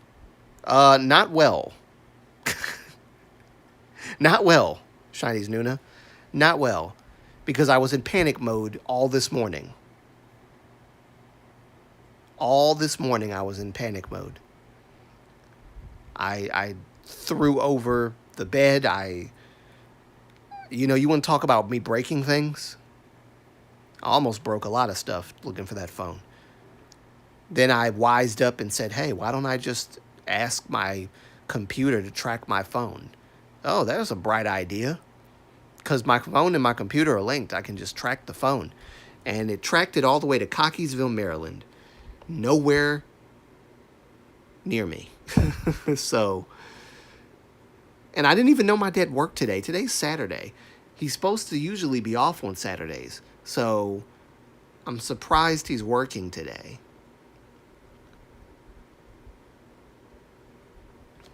Phone detoxification. Yes, exactly. And yet, not internet detoxification, because here I am with you all. So, it didn't really do anything that I really wanted it to do. Plus, I'm sure my mom will probably be texting me at some point, asking me something, and I can't get to the phone because I don't have the phone. So that's not great. That's not great.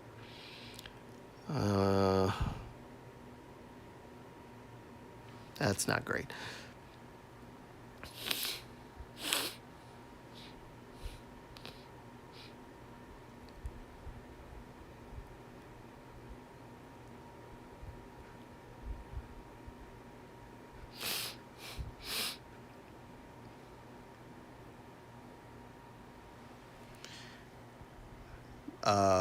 What does it say? My hypothesis on Hyuna is people don't like admitting people. Sorry, people don't like admitting people they hate can change for. Yes, that is a. I think that is exactly what it is, Riker. I think that's exactly what it is. People don't like admitting that people can change, especially people they hate. That's exactly what it is. Mine's always by my bed too, but apparently I must have carried it with me to their room. That's why my dad ended up having it. I think that's what happened. Because I thought that my phone was at my bed last night. I should have known something was off because I usually have it in my hand at night. And it wasn't in my hand. I don't know what I was thinking, but either way, apparently I wasn't thinking.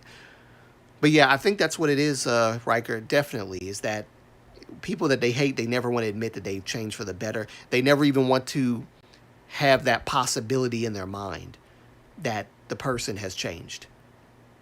In their mind, the person is still the same person, and they want them to be that person so bad. Why would you want that? Do you like if Hyuna and her husband have kids, their kids will have the stain and have to deal with that. How cruel is that?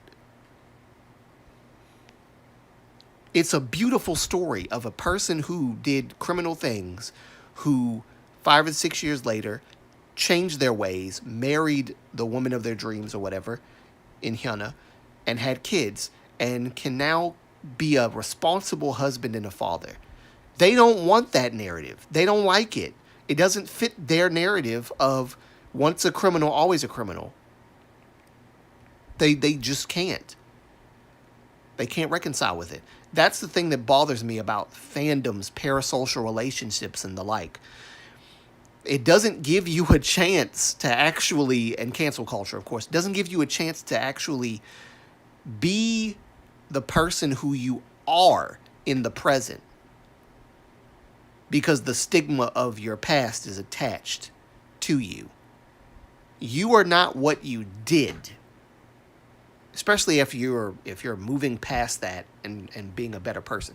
And like I said in the video that's never coming out, that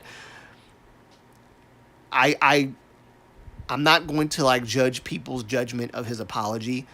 I'm pretty sure for a lot of people his apology was half-baked, trash, or whatever. And I'm sure that their opinion on that is valid. I'm sure their opinion on that is very valid, and I'm not going to criticize people's opinion of his apology. But if you think about it, a lot of people view people's apologies in that way. A lot of people do that. So either you're going to accept the apology or you're not. Or you're going to think it's trash and he should actually really apologize or not. They're the same with Hyungjung of SS501.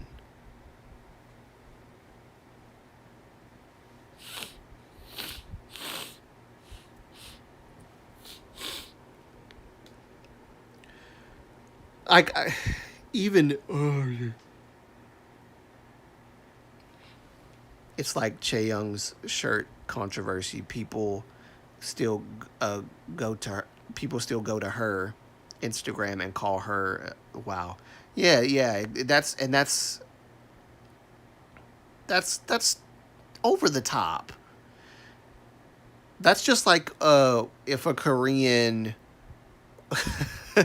if a Korean wore the Japanese imperial symbol like on their piece of clothing that they bought from Japan, not knowing or not really paying attention to the fact that it's the Japanese imperial symbol. And people say, "Oh wow, they're like supporting Japanese imperialism." Shaima, welcome. I'm doing great. I'm doing much better than I did last week. I had the flu last week. Actually, I had the flu for about 2 weeks. That's why it was very, very hard for me to even concentrate or put out anything. Now that I'm back, I can actually do a lot more stuff. I just need some time. Just need some time. Yeah, just give me some time. And I'll get everything back.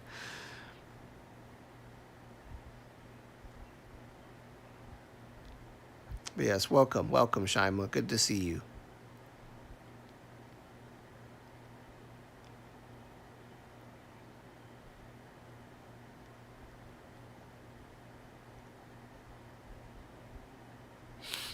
But what was the last thing I said? Yeah, they think that Koreans that wear the Japanese imperial symbol are like supporters of Japanese imperialism, which is not true. It hasn't quite gotten hot just yet, but it's warming up here in the U.S. for sure. It's about to be officially summertime after what? This month is over, which this is the last day of May. June, and then in July, my birthday month, I will be turning 34. I said that with such enthusiasm, didn't I? I'll be turning 34. My dad will be turning an age because he's also a July baby. And my second niece, my half Japanese, half black niece, my beautiful, beautiful black niece, will be turning a year. I think a year old, maybe? Yeah, right? I think it's a year. She'll be a year old. She'll be one. She'll be one. Will she really be one? Wow. She'll be 1 year old. Get out. Yes. She was born, I think, on July 16th, the day before my birthday. I think my dad's birthday is like in July 20 something. Taman will be 32 in July. Yes, I share a birthday month with Taman. Or shoot, I think it's the same day technically. I think his is on the 16th, which is his is on the 16th. No. Wait, no, sorry. On the 18th is when the 18th of in Korea is the 17th in America, I think. So on the 18th he'll be 32, which means on the 17th I'll be 34 the same day. Same day, but not the same, Yep, the 18th. That's right. I know I suck at math, but I think I did a pretty good job this time. Pretty good job this time. I got it. Thank you, Shinies Nuna. Yep, the 18th. That's right. Taman will be 32. Still so young.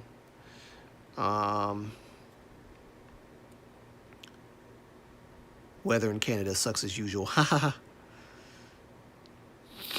You're lucky, Shima. It's raining here. It's been raining here where I live at too for a while because of the thunderstorm that's been going around where I live in. It's a thunderstorm that was going around, I think, up down south, and it kind of trickled up north. So we got like the after effects of it, and it was really bad. Like all day, I think, what was it? Tuesday, Wednesday, maybe Wednesday. I think it was Wednesday. All day Wednesday it rained. All day. Yes. But yeah, I think that the narrative that someone can change and be a better person doesn't apply. Like, people don't like that narrative for idols for some reason. They want them to always be disgraced, shamed, hated, for all time, for the rest of their life. And I just thought that was cruel. That's very cruel. Until the day he leaves this world, he will always be seen as a criminal, even when he is a responsible husband and a father to his children, which is what you would want for him and Hyuna. Why wouldn't you want them to be happy? I just don't understand this. It's such a stupid, this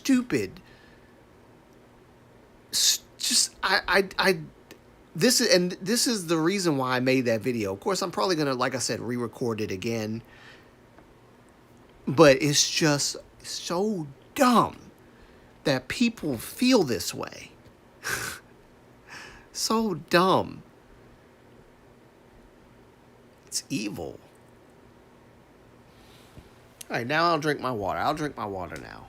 I can feel it. Okay, I'll drink my water.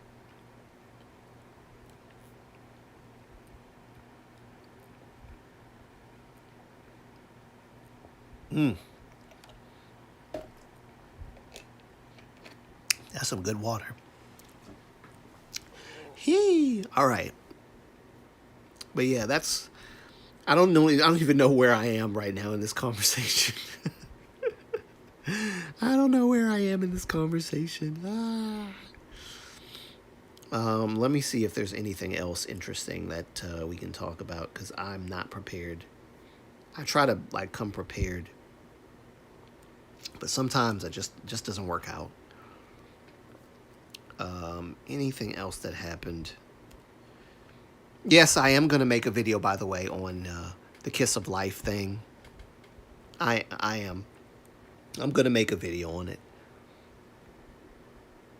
And I think I'm going to play that Black Girls or if I don't play it, I'm going to reference it. Always a blast, guys. I need to go to work now. Everyone stay blessed. Thank you for dropping by, Jong Tae. I appreciate you. Have a good day at work. It's like when liberals in America wished for Trump in 2016 to become what they said he was, what they said he was like. Why would you want your country to be run by it? Exactly. They called him Hitler and all this other stuff. Called him Mussolini and all this other stuff. And I'm just like, why? What's wrong with you people? They wanted him badly to be that. That's what was really going on. And it was propaganda to, get people to turn against Trump so that it can be easier for them to get their elected person that they want in the White House. Eventually, that's what it was.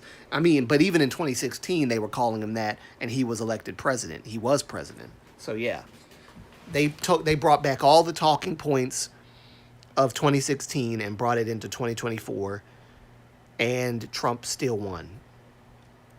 And they tried to say he was stealing the election. He tried to steal the election, and I'm just like, wow, y'all called him an election denier back in back when he was talking about how Biden like they stole the election or whatever, which Hillary Clinton also claimed that Trump stole the election. She was an election denier too when she lost. How do you call Trump and say, thank you, for a good race. You did great. I concede the race. Congratulations and good luck on your 4 terms or your 4 years as president. How do you go from that to saying, yeah, he stole the election? You just congratulated him. You just congratulated him and conceded. And sued for a peaceful transfer of power. Or at least not you, but whoever was the president, which I'm pretty sure was Obama, the president after, of course, who Obama also was dunking on President Trump before he became president. And Trump had the last laugh because he did become president. Everybody thought it was a joke, and he actually did become president. His first term was not that great. I don't think Trump knew entirely what he was doing and what he was getting himself into. He didn't really have much of an understanding of what was going on, which is why so many people, could turn on him, and he was just like, wow, I have no idea what's happening. But in the second term, in this term, he knows exactly what's going on. And by the way, I said that I have criticism. I level out criticism equally on the left and the right. I don't do this whole, oh, the right are always great and the right are always good and the left are all evil. And no. I also issue criticism on the right too, because the whole, I don't know if you guys have been paying attention, Dan Bongino and Kash Patel, who are the heads of the FBI, had made some interesting statements about, about a couple of things, including the Epstein files, and basically said that he committed unaliving, like self-deletion. I don't believe that. I mean, if they're telling the truth, great, but if they're lying, and a lot of people, including myself, don't believe that that's true. I don't believe that's true. I just don't. Something's off about it. And I just hope they're not lying to me and everybody else.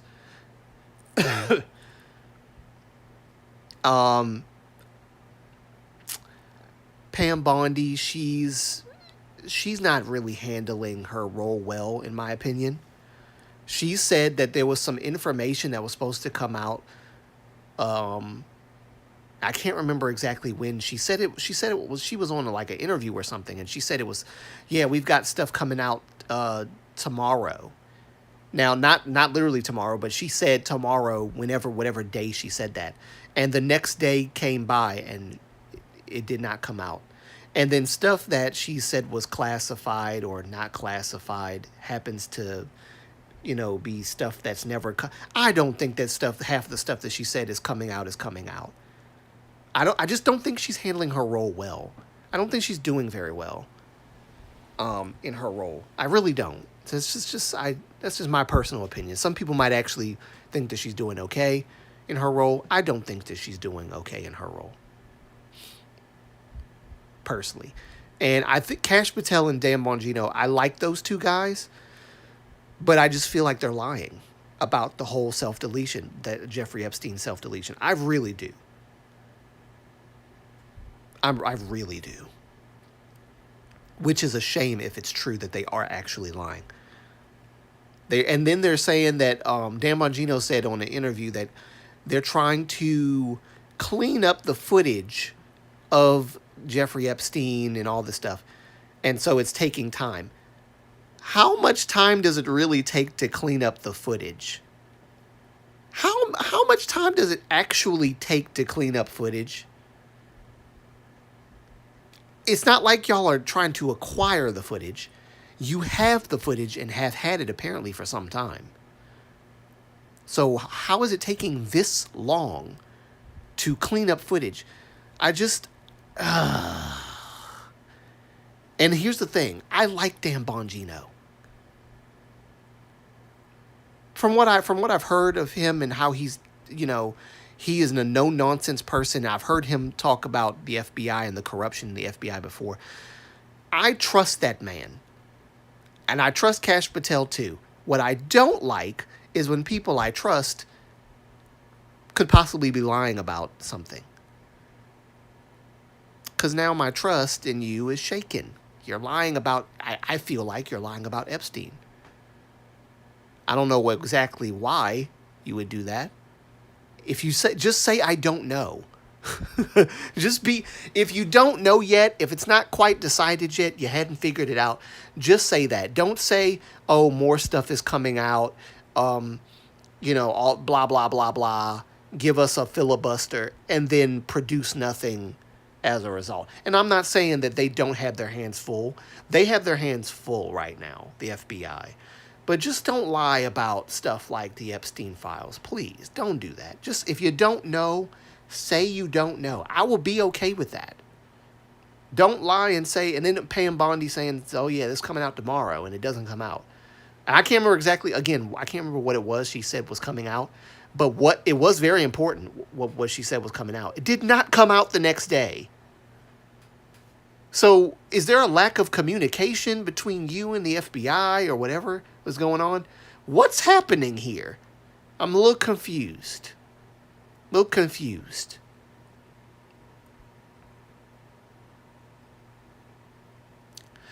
Yeah, so that's my criticism right now of what's going on there.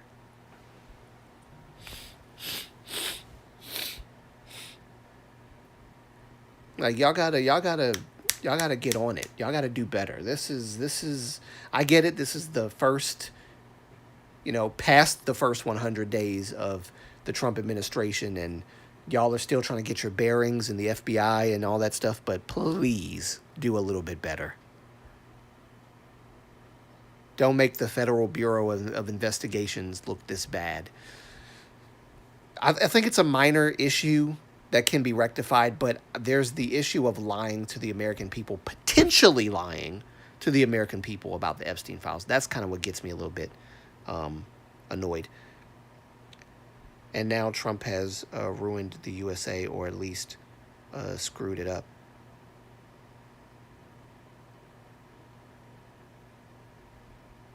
I don't think he's ruined the USA. I don't think he's ruined the USA at all. Because what he has done has been pretty good for the country. Apart from the tariffs that are supposed to be long-term good for the country, but short-term not so great for the country. And I'm not like a tariff expert. I can't really tell you all of the things that tariffs are supposed to be doing. But they are supposed to eventually put money back into America, because we've been basically tariffed by every other country. Every other country that has produced their stuff in in their own country and then shipped it here, made in China, made in Taiwan, made in, you know, um, made in Iran, made in India or Indonesia, made in wherever, and we get tariffed for that, for them bringing their stuff here. That's why Trump is like, make it in the U.S. or get tariffed, right? And yes, it's a long-term thing. Someone like Epstein, with his ego, wouldn't have the balls to survive in prison. He probably pissed someone off and got nailed for it. Possibly, but according to Dan Bongino, though, he said that he looked at the footage, and this is, I guess, him looking at it without it being cleaned up, as he said it would take time. He said that in the footage, there's no one there. There's no one there but Epstein.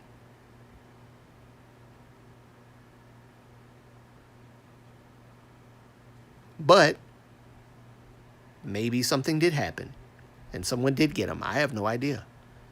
But the man's done some really disgusting things. He's probably one of the biggest celebrity blackmailers out there, apart from P. Diddy.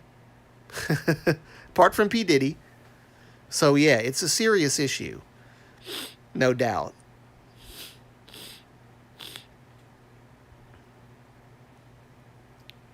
But I don't think Trump has ruined the country, at least not America. He's trying to save it from imploding on itself, which he's been doing a pretty good job of that. He signed an executive order to get trans women out of women's sports. That would have been destructive for the country in and of itself. Yes, very destructive. He also signed the Lake and Riley Act, which is a very good thing to do. Um, and he's using ICE and appropriately, thankfully, to get rid of these illegals, people that have, you know, came into the country not through the port of entry legally, but illegally crossing the border. Um, Biden's administration bringing these people here on planes, by however many hundreds upon thousands of immigrants that came here, and having the taxpayer dollars going towards these illegals, paying for 2 years for them to stay in the country illegally, being taken care of by us, the American people, against our will, against our wishes, paying for them to stay here, all in an attempt to get these people to vote, illegally vote, by the way, for the Democratic nominee, Kamala Harris. The whole point of these illegals, of some of them coming here anyway, was so that America could bribe them to voting for Kamala Harris. And that devastated the country as well, because they dropped them and dumped them into sanctuary cities like New York. Um, Pretty sure.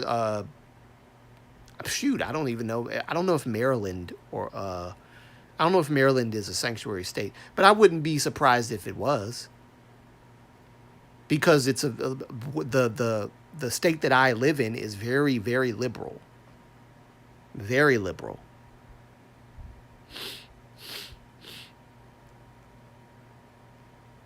Prisoners who live in jail for life uh, now around cameras in prison. Yeah, that's true. But still, the U.S. was paying the tariff, and not the country that stuff comes from. Yes, because we were being tariffed by the other countries. So now we are tariffing them. and it is increasing some of the prices in the grocery stores and things like that, because these are things that are brought to us from other countries. Anything that is from another country, the price goes up because you didn't make it here in the U.S., so we don't get any monetary uh, gain from that. And we are the country that you're putting this stuff in, and you're basically taking advantage of America. So yeah, now that America is tariffing other countries are acting like they're the victims when literally America's been tariffed by other countries for years, and we never tariffed back. So now all of a sudden it's evil for America to tariff other countries when other countries have been doing it to us, and it's okay apparently for them to do it to America. Like I said, the short term is that prices are going up on a lot of products because they're not made here in the U.S. But the long term is eventually the prices will drop because that's how tariffs work apparently. Because people will eventually start making manufacturing their products in the U.S., and it will be made in the U.S. And that's what Trump wants. Industry has been outsourced to other countries, and there's no need for it to be outsourced when we have people that are willing to do the work here. Even the auto industry. He's talking about the auto industry a lot and how we're getting ridiculously tariffed.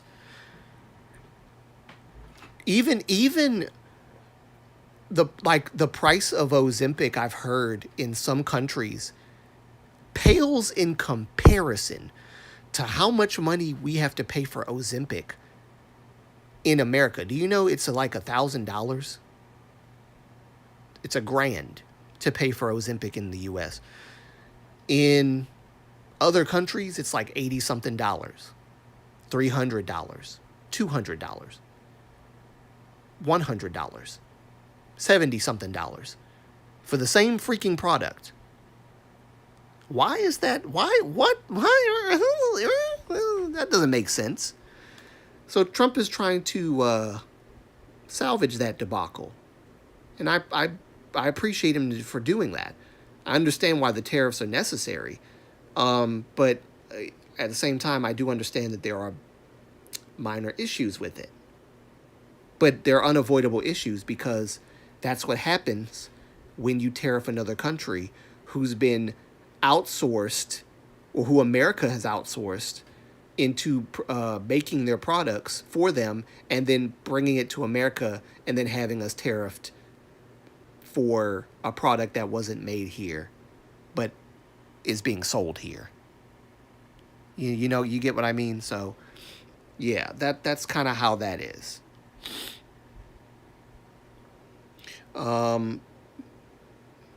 What's wrong with the U.S. Gaining a female president for the first time? Nothing, as long as they are not puppets of the deep state, which I do believe is a real thing. Nothing. There's nothing wrong with a female leader as long as she is qualified. Not Kamala Harris. Kamala Harris is not qualified. If you've listened to her speak, you can, just from her speaking, you can tell she's not qualified. She keeps on saying the same thing over and over again, and she sounds like she slurs her words like a drunk person. I'm not trying to be funny, but she does not make sense half the time she speaks. The dreams and aspirations and goals of the American people, we are trying to strive for excellence in every regard, and by doing that, we are going to implement practices that will be beneficial for the growth and the ingenuity and all this stuff of America, and we're going to enhance this and enhance that in order to solidify blah, blah, blah, and quantify and epitomize and all this stuff. She just says a whole lot of nothing. That's the issue with her. She's not qualified. She said that she would do nothing different. than Joe Biden's presidency. She would do nothing different. Nothing comes to mind. Nothing. That's not good. And this is a man that she didn't even like. She didn't even like Joe Biden. The only reason why she was even elected as vice president was because the black voters told him, you better put a black person as vice president or you're not going to have the black vote. Black liberals told Biden to do that. That's why Biden elected her. They didn't like each other. America can have a female president, I believe. I just think the first two who ran were not good candidates. Exactly. The first two were not good candidates at all. They were not good candidates. Not good candidates, in my humble opinion. Hillary Clinton, she is the stuff that she's been doing behind closed doors that a lot of people already know about. She's evil. Hillary Clinton is evil, and Kamala Harris is just not fit. She's not the person. She's not the great black hope. They tried to make her like the female Barack Obama, and Barack Obama had more charisma. I don't like Barack Obama personally. I used to because I was fed the liberal lie about Obama and about the Democratic Party. But Obama was not. He was more charismatic and more. He was more. I don't know, how do you say it? Media trained than Kamala Harris is. Mind you, this is the same woman who threw a black mom in jail because she didn't take her daughter to school and bragged about it. Not even bringing up the fact that the mom didn't take her daughter to school because her daughter was sick. And when I say sick, I mean she had an illness which prevented her from going to school. And the mother got put in jail by Kamala Harris when she was an attorney. And Kamala Harris bragged about it. Yes, this is the woman we were going to have for a president. And also the woman that claimed she wasn't going to do anything for black people. Yeah, we were going to have that woman as a president. And black people are clamoring for this woman. And she does not give one crap about black people. In fact, she views black people so terribly that she thought that the way to compel the black voter to vote for her was to get I think it was Meg the Stallion, get her out there on the stage and parade her around as she shakes her booty and sings some stupid song and wears a blue suit. Because that's how little she thinks of the black community. That we are just so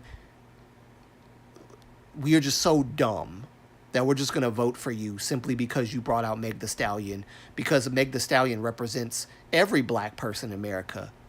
No, not every black person listens to raunchy, disgusting music.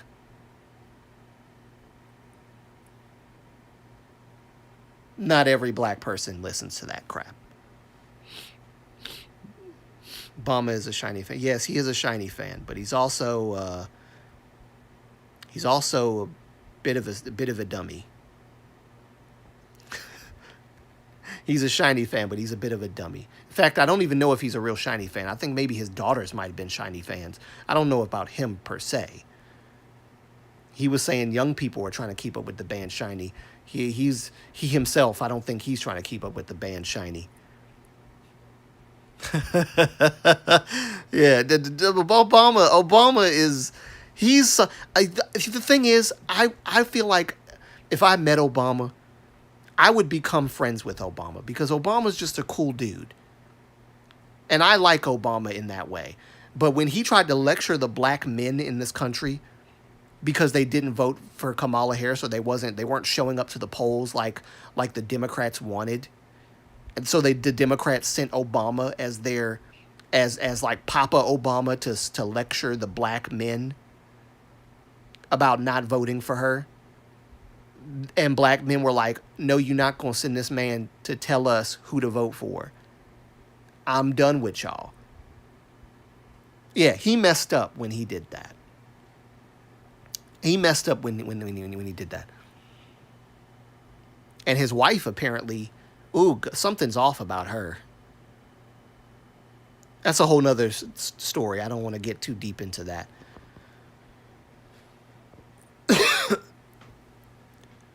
But I don't think she likes Obama really. She talks about her struggle of being a black woman like it's like she's suffered with the rest of all the black women in America when she was literally one of the most heralded black women, one of the most respected, one of the most honored, one of the most privileged. She got to ride in a freaking jet, her own private jet. She oh man, Michelle Obama complaining about being a first lady of the free world. I don't even know. I don't even know what to. Seriously? I like Obama, but man, I lost some respect for him for that. You know, for sure. And I like Obama too as a person. Like I said, I think he if I met him, I think me and him would hit it off. He just seems like one of those people that I could talk to. You know, he's wise, he's intelligent. He really is an intelligent dude. And he's very witty, savvy. I like the guy. He's a cool dude. I just think that he is not his finger's not on the pulse of culture right now. And he's not, and I'm not saying that culture is always a great thing to follow. But when it comes to the shifts, the cultural shifts that take place, and Obama's understanding of who's right and who's wrong, I don't think it really matters to Obama for real because he's just, you know, I don't think it matters to him who's right and wrong because he's on the side he's on. But coming out and lecturing black people, coming out and lecturing black men, even to the point where I'm sure he's okay with this too, maybe. I don't know if you guys remember the story of the band of young people, young college goers who were going to go to the inauguration of President Trump and play for President Trump at the inauguration. And they were shamed by the black community of liberals. And they basically were saying that y'all was, well, not y'all, but basically saying that the band were basically tap dancing for the massa. Mind you, these liberals and these leftists, they like to throw slavery connotations and slavery comments out there. Because that's who they really are. That's why people on the right call the Democrat Party the Democratic Plantation. Because it's always about race. It's always about systemic racism, which I don't believe exists anymore. I don't deny it existed, but it definitely doesn't exist now. Nothing's stopping me as a black man from doing what I want. Nothing's stopping me as a black man from saying what I want. Nothing. No laws, nothing. No one. And actually, the people that would not want me to say what I'm saying are literally black people, not white people. Black people who want to protect what they call culture, which is actually not culture. It's evil. Some of the stuff that we do. Promoting things that we promote. The raunchy behavior that we indulge ourselves in and call it culture. The fact that we use the N-word as a term of endearment, a racial slur as a term of endearment, that's called black culture. The fact that we worship hairstyles that Africans wore and say that it's not the same thing as every other hairstyle, putting it on a pedestal to be honored, adored, and worshipped as like a god. That's evil. That's toxic, and it's disgusting. And I literally had to school a black person for doing that in the comment section of one of my videos because they thought that they had some kind of point to make about cornrows. So I schooled them on that. But either way, this is the reason why I don't like the Democratic Party. This is how they talk. This is how they talk. Now, like I said, there's a few people like you, my brother Riker, who have common sense.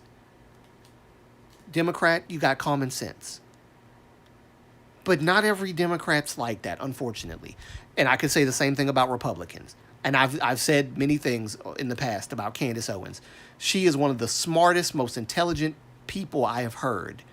And yet some of the things she says is absolutely stupid. Just stupid. I've never heard for someone so smart to say such stupid, hypocritical things and have a platform like she does is just nuts. But I digress because I could go on. I'd say the side effects of old systematic racism exist still, and those are valid conversations. I don't even think the side effects exist, to be honest. I think the side effects exist because black people let them exist.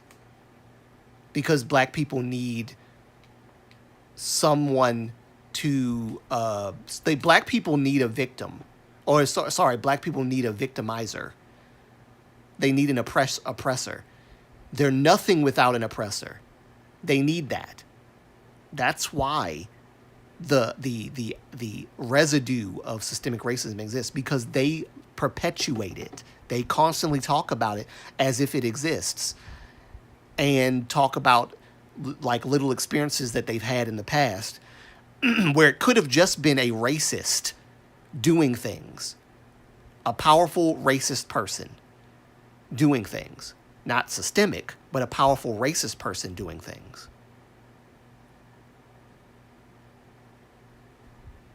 I don't think that systemic racism is a thing. I think black people keep it going because we have to be victims. It's the narrative of I'm a victim. This country is evil. I hate America. I hate white people. Just because this white person has black friends does not mean that we can coexist in the same space. Black people will never be as successful as white people because of this systemic racism thing that they like to blame. They need something to blame for why they're not successful. So they keep pulling from the past and putting it in the present and making the past a present reality. And it's not. Again, nothing's stopping me as a black man from actually going and achieving what I want. Nothing. Even a racist person could not stop me. Even a racist organization could not stop me. Why? Because I can go to any organization I want that's not racist. And they can help me achieve it. And they could be white people. I don't normally talk about systemic racism. Yeah, no, I understand. I understand that. It's usually black people talk more about systemic racism than white people. Because black people are the ones that are trying to convince white people that there's systemic racism. That's one of the reasons why a lot of white people don't talk about it. Not because they're trying to pretend it doesn't exist. It doesn't exist anymore. Jim Crow, institutionalized slavery, by the way, both of those things were institutionalized and okay and normalized by the Democratic Party. Just, that's the side note. Which is why Democrats try to overcorrect now and affirm everything because they don't want to be seen as racist and all that other stuff. Some of them actually aren't racist, but the Democratic Party thrives off of talking about systemic racism and how it exists and all that stuff. I'm not saying you do. I'm just saying the party does. You got black people in the Democratic Party like Jasmine Crockett, who runs her mouth constantly about how black people can't get ahead and black people this and black people that, we oppressed. I mean, she's one of the most successful black women. She's never had to deal with any of the struggles that black women have gone through in their lives, or black people in general. Yet she has the nerve to act like she can speak for them. And black people who don't know anything about Jasmine Crockett or don't care and just care that she's black are too stupid. Too stupid to actually admit it. Jasmine Crockett is just a mouthpiece of white man bad, black man victims propaganda. That's what she is. She's a reverse race hustler.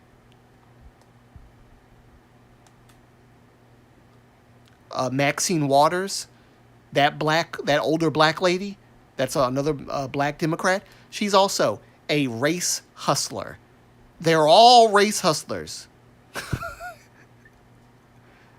I don't like them. I just don't like them. Isn't Crockett the woman who called Abbott? Yes, she's the one that called him Hot Wheels, yes. Sorry for being late. How is everyone doing? Oh, doing good. I'm doing a lot better. I don't have the flu anymore, thank God. I'm still getting over some of the flu symptoms, but I don't have the flu anymore. So thank God for that. But yes, she was the one who called Abbott Hot Wheels. Yes, she did.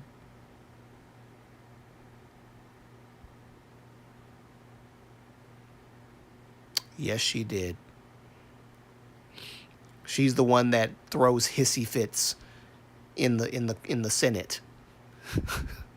She's the one who throws hissy fits and talks like she's about that life, but is not really about that life.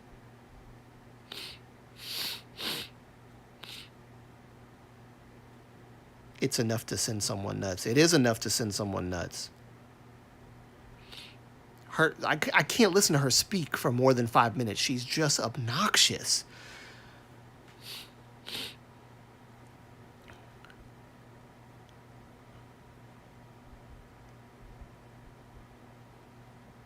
Also, Riker, sorry I didn't congratulate you last time. Oh, we talking about? Oh, we're just talking. We're just talking. We're just talking. Right now, I'm just talking about Jasmine Crockett and Maxine Waters. Race hustlers. That's what I'm talking about. Race hustlers. We were talking about systemic racism, and Riker said that he believes that there's like the residue of systemic racism is still around, and I am saying that it only exists because black people, black Democrats and left-leaning people perpetuate it. They talk about it as if it's still around. Yeah. I'm Canadian, man. I don't got time to know all the American senators.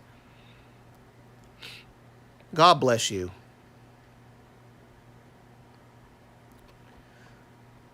Unfortunately, all these people are in my sphere, so I have no choice. But I have no choice but to get to know that. Well, I mean, I could just turn a blind eye and not worry about it, but I've been lied to for so long. I can't turn a blind eye anymore. One thing I hate is being lied to. So, and there's nothing worse than being lied to by black people, fellow black people. So, you know. It kind of sucks in America sometimes when you see these Democrats act like that. But God bless you, Riker, for not being one of these Democrats, because these people are just insane. Insane.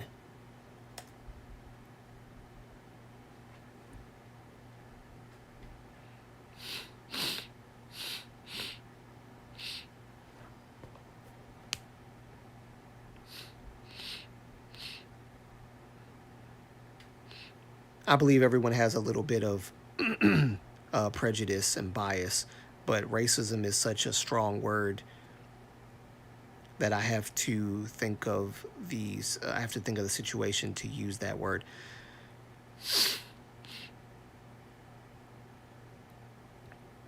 Oh, I agree. But the reason why I say, the reason why I say now systemic racism, that's something entirely different. But racism does exist, right? I'm not denying it exists. Racism exists. Absolutely. Racism exists completely.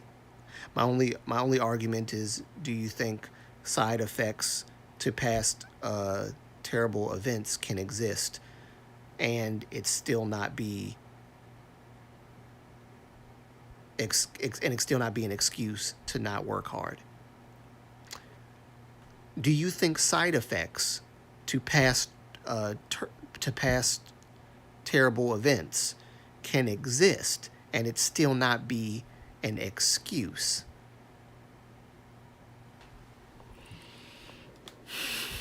Let me think about it.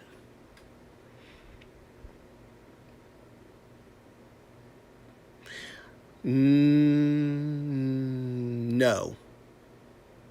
no, because that's the whole reason why the after effects or the side effects exist. They exist to be the excuse.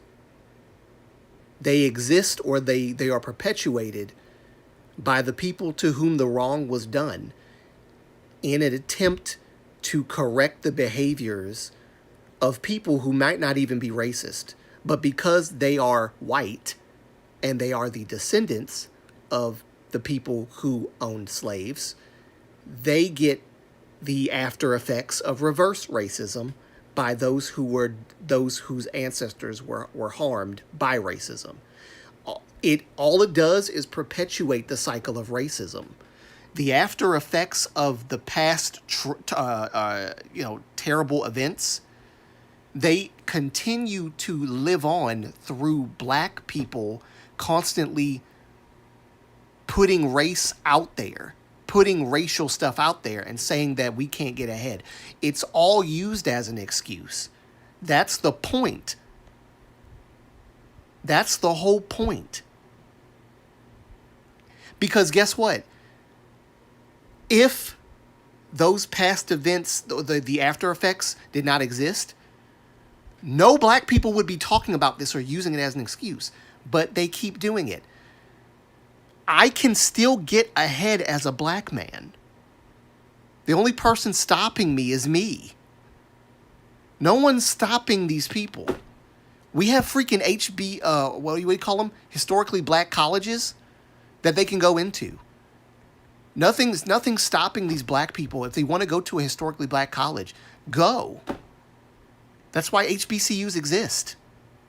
No, what system or what after effect of the system from bygone era is stopping black people from succeeding? None.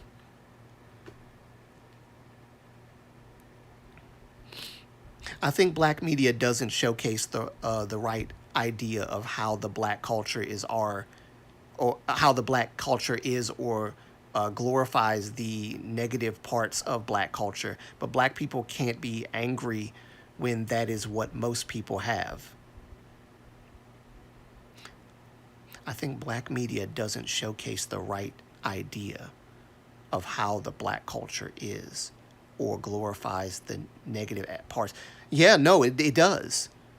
It does glorify the negative aspects. That's true. What do you see in Tyler Perry movies a lot?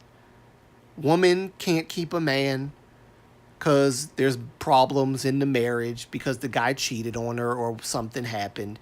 The guys, there's thugs and all this stuff and hoodlums and all this stuff. People wearing do-rags, and we basically stereotype ourselves in these things. And then we get mad at everybody else for affirming the stereotype. Basically.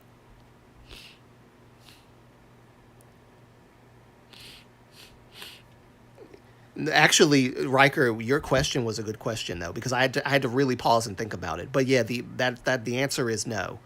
Uh, you can't have an after effect of something without it being an excuse for why you can't get ahead. Because that's the whole point of having that linger around. You need it. It's a part of your identity. I talked about this in the What Is Woke video. Oppression is your identity, and that identity is etched within the very color of your skin. So by nature of you being born as a black person, you're destined for oppression. Even if that oppression is not even touching your generation, but rather touched the generation 4 generations or 5 generations before you. Oh, I'm still dealing with the after effects. It reminds me of the Law and Order episode where Carisi and I don't know if you watch Law and Order, you probably won't. If you don't watch Law and Order, you probably won't know the names I'm talking about. But Carisi and Rollins were talking about something black related, about something about oppression or something like that, and Ice-T shuts them both down by saying this quote, or at least this is my paraphrasing of the quote. My ancestors were brought to this country 400 years ago in chains, and I still can't breathe free. This is a perfect example of not allowing the past pain to not to be forgotten, but to let the pain be where it belongs, in the past. You still can't breathe free. What are you talking about? Mind you, this is the character speaking, not Ice-T. But Ice-T, I'm pretty sure, has the same mindset as the character he plays as. Finn Tutuola is basically Ice-T. So when Finn says this in the show, Ice-T's actually saying that himself. He's one of the most successful black men in this country, and he has the nerve, the gall, and audacity to say that he can't breathe free because of something that happened years ago. What part of the slavery times and the transatlantic slave trade stopped Ice-T from achieving his dream? What part of Jim Crow, that has been abolished and done away with, by the way, has stopped Ice-T from succeeding? Not one bit of it. And yet he had the nerve to say he still can't breathe free. It's called victim mentality for a reason. It's called victim mentality for a reason. That is why I say these past pains or these after effects of the trauma that we endured as slaves, as our people, they exist in order to be the excuse for why we can't get ahead. That's the whole point of why they exist, or why we keep them around. Then we tell white people that they are descendants of the devil because they did what they did to us, and we have white people cowering in fear and bowing to black people, saying we're sorry for years and years and years of oppression. We're sorry. I don't know if y'all saw that video of the white people that bowed and basically apologized on behalf of the white community for what happened to the slaves. The slaves. No, y'all should not be apologizing for this. The sins of the fathers does not reflect on the people who are their descendants. This is the problem, and this is why racism is still so prevalent, because black people, as much as they talk about white people are this and white people are that, black people are just as bad, because we won't let racism die. We need racism in order to actually have a voice. We need racism because racism is an ally to us. It's become our best friend in the political sphere. It's a weapon. It's a sword and a shield. We use it to defend ourselves from people who call us out for being race hustlers and peddling racism and being race-baiting lunatics. And then we use it as a sword to cut down anyone who would disagree with us about racism still being, or about systemic racism still being a thing. And we shame all the white people using critical race theory, which is taught in colleges, very liberal colleges, by the way. Critical race theory being that no matter how successful I am as a black man, a white man will be 10 times more successful than me because he's white. No matter how poor a white person is, the black person is 10 times poorer than that white person because he's black. That's critical race theory, and it's absolutely evil. And it's being taught in colleges. And all it does is perpetuate the cycle of racism. It's evil.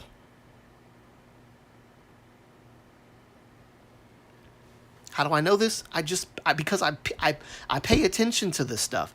And this stuff goes on in my country all the time. And it's very disturbing to see black people cling to racism. They claim they want it gone, but they cling to it so hard. They set a goal for white people to meet. And when white people don't meet that goal, they say that this country is racist. Give us reparations or else you're racist. Okay, so if we give black people reparations, will they stop calling this country evil and racist? Will they stop calling white people evil and racist? Or will they stop viewing white people in a monolith? I have a feeling that if we give black people reparations, they'll still call us racist, and then they'll give white people a new goal. Okay, do this for us. And then you're not racist. Okay, then they do it. You're still racist. Do this. Okay, now do this. Now do this. Black people who claim they don't want handouts from white people. And yet, they take every chance they get to get a handout. Because they believe that they're so oppressed that they can't make it on their own. And the government that gave us affirmative action for black people to get into colleges based on being black, not based on merit, but based on being black. The affirmative action is racist. That's a racist system. You want to talk about racist systems? That is supposed to help black people. It actually tells black people that you're stupid without government assistance. That's what it does. But black people are okay with that because it's a handout. You want to talk about a systemic issue? That's a systemic issue. But black people are okay with it because it's financial aid. Because they feel like they can't get ahead. I wonder who put that in their minds.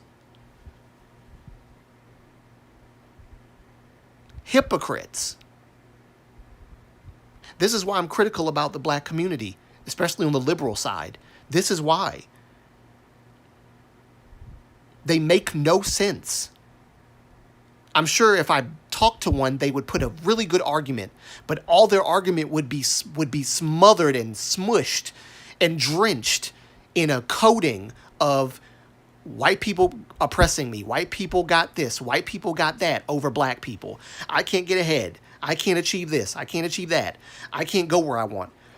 I can't do what I want. Because white people, white people, white people. I promise you, it's going to be drenched in some form of oppression talk.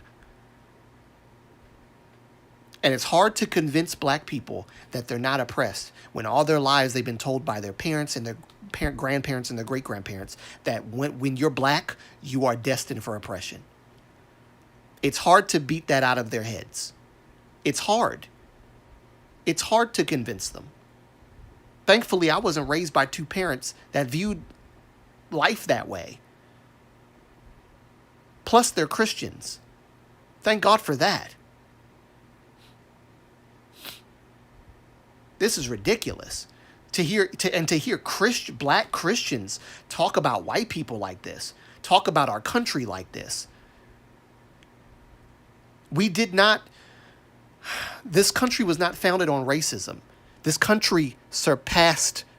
Well, no. Let me backtrack. This country was not founded on slavery. It was not forged by slavery. It transcended slavery.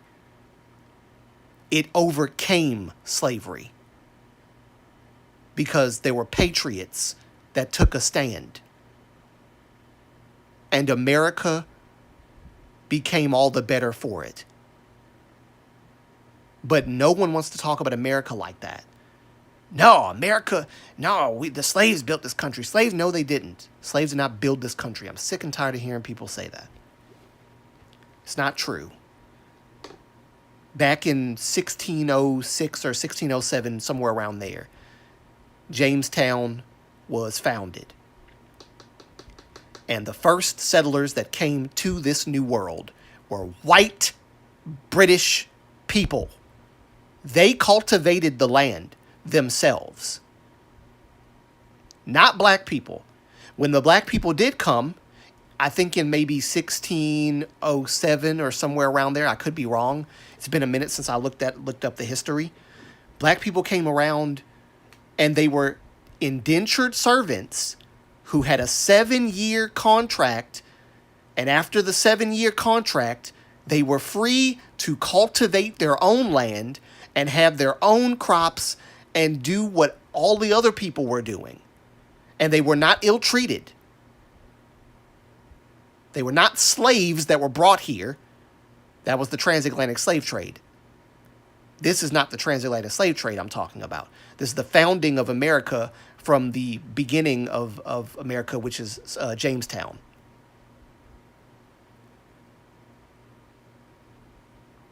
So, if people would brush up on their freaking history more, slaves did not build this freaking country.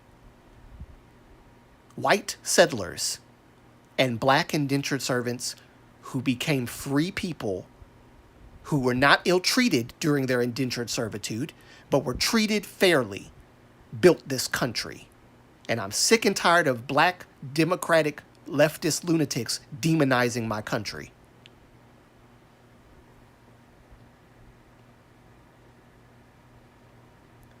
Yeah, no, I didn't think this was where the conversation was going to go either. I guess I hold myself back from talking about politics because of this. This is now you see why I try not to talk about politics, because I get passionate. I get passionate. I get too passionate sometimes. Because I'm very critical of the black community. Naturally, because I'm black. And some of the black people in this country, you would be surprised to find out they're not the descendants of slaves. Not all black people in this country are descendants of slaves. I know that I am because I'm a direct descendant of Harriet Tubman on her sister's side, historically. I know that for a fact. But not everybody here is a descendant of slaves. And yet here I am, a descendant of slaves, saying that slavery did not restrict me or harness me or temper me or pin me down or put me in a box. None of that stuff can hold me. I am living my ancestors' dream. And it feels freaking good. I am my ancestors' great dream. This is what they strive towards. I am the fulfillment of that. And I take great pride in saying that. And I do not carry the weight of the pain of the past on my shoulders. Like I said in my previous video, it's like our ancestors stepped on a tack. And we're saying, ouch! Your ancestors stepped on a tack. And you're saying, ouch! Ooh! Bruh. What are you ooching, ouching for? You are your ancestors' dream. Like, what is this?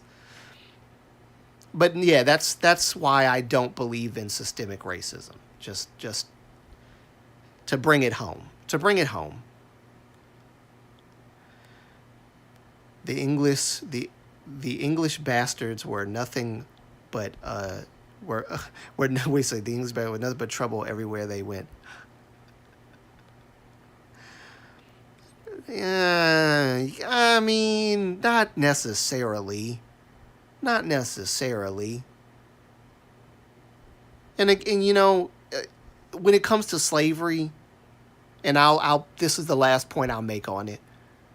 It was not so much that America was the only country doing this, because, you know, people say, well, the English this and the American this and the white people this, and, you know, freaking freaking Middle Eastern people, the Ottoman Empire, they had slaves, black slaves. It wasn't just like America and the British. It was everywhere. Slavery was a cultural phenomenon. It was not simply because of oppression of black people or anything like that. It was a way in which work could be done efficiently. That's one of the reasons why slavery was institutionalized. It wasn't solely because of racism. It was because it was a way in which work could be done efficiently with a workforce without them having to pay people to work for them. Slavery was like that. We'll give you a roof over your head. We'll let you live on our land, but we won't pay you. Right? So it wasn't necessarily just about race. It was about how work was done, how efficient work was done. When the cotton gin was invented, slavery was less and less of a thing to be desired. So people would basically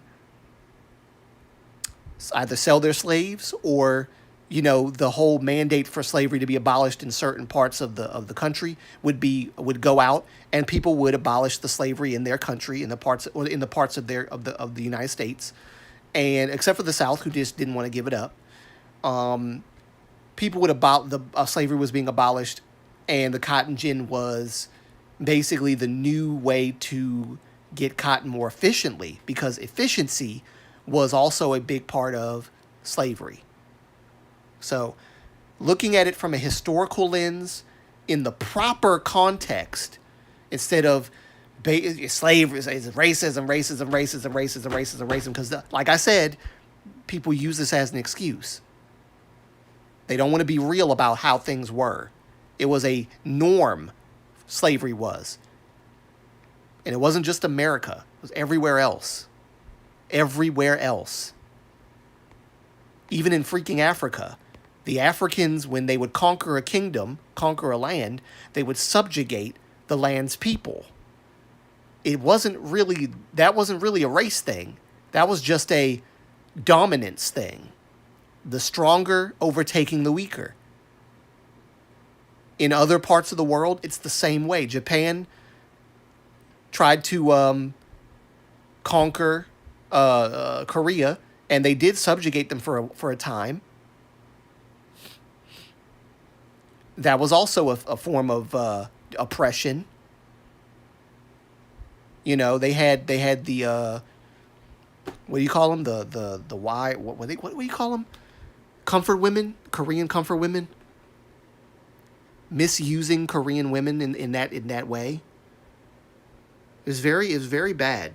It wasn't just black people, and that's why I said in my video, black people acting like slavery only applies to them and no other part of the world is such a dishonest, disingenuous stance to take, because it makes you look even more ignorant of the world around you and what took place in other parts of the world. You know how they like to say, educate yourself? That's basically what they need to do.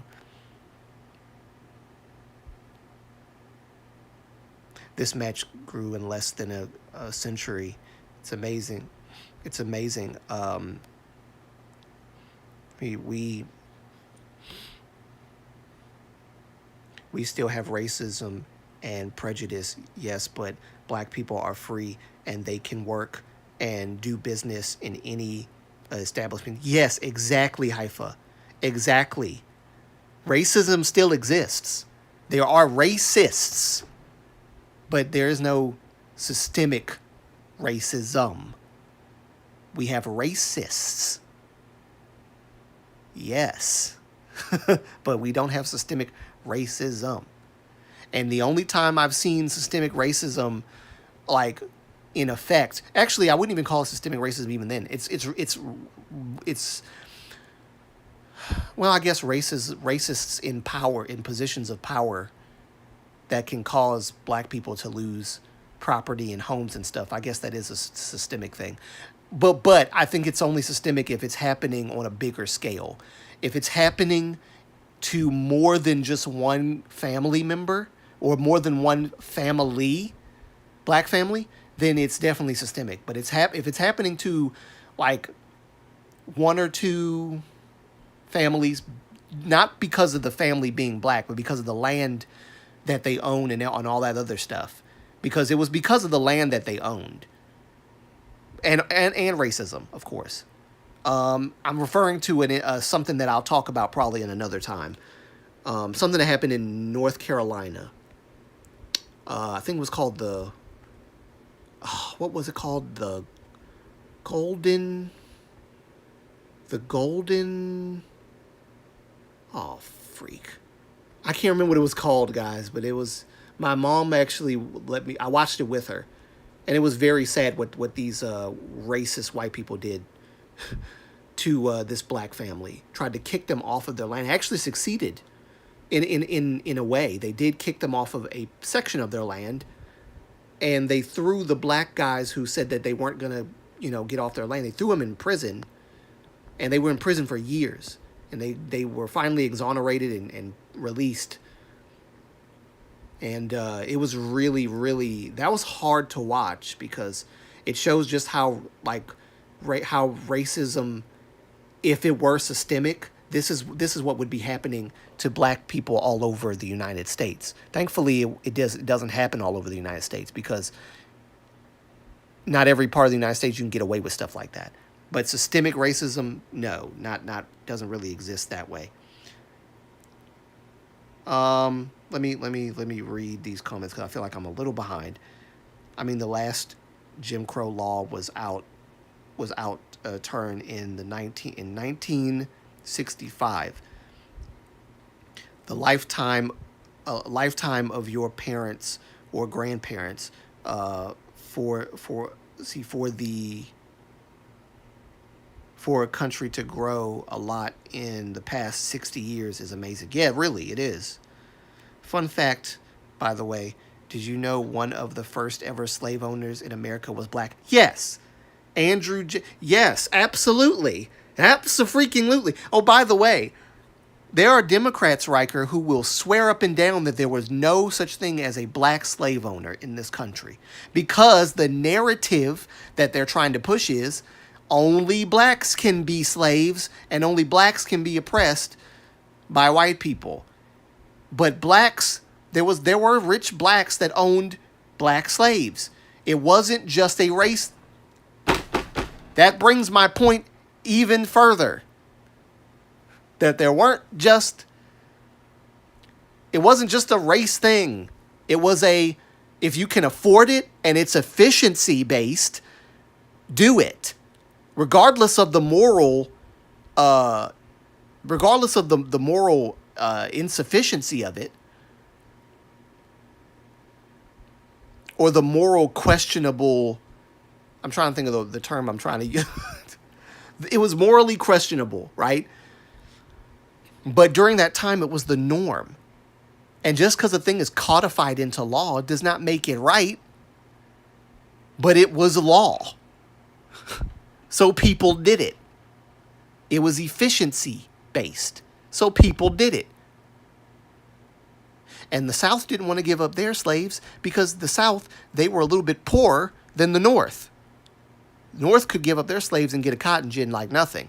The South, some of them just liked the idea of having slaves as property. They liked it. By the way, I'm sure you guys already know this.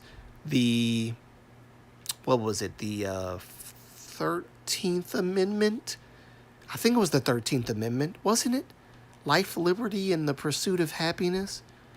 And they changed it to the pursuit of happiness to appease some of the Americans who owned slaves because they said that it might sound a bit too sorry, it might not have been the amendment. It might have been Abraham Lincoln's speech. because the amendment didn't change. Life, liberty, and pursuit of happiness. That was it. I think I could be wrong on this. It's been a minute.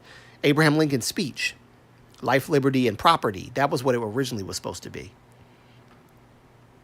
It didn't sound palatable, so they changed it to the pursuit of happiness. But the pursuit of happiness still meant property. Property being human lives.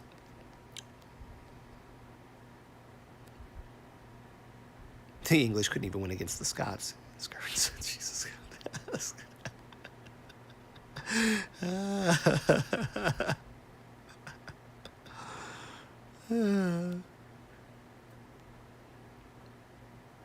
But yes, we have moved so far from the 1960s, man.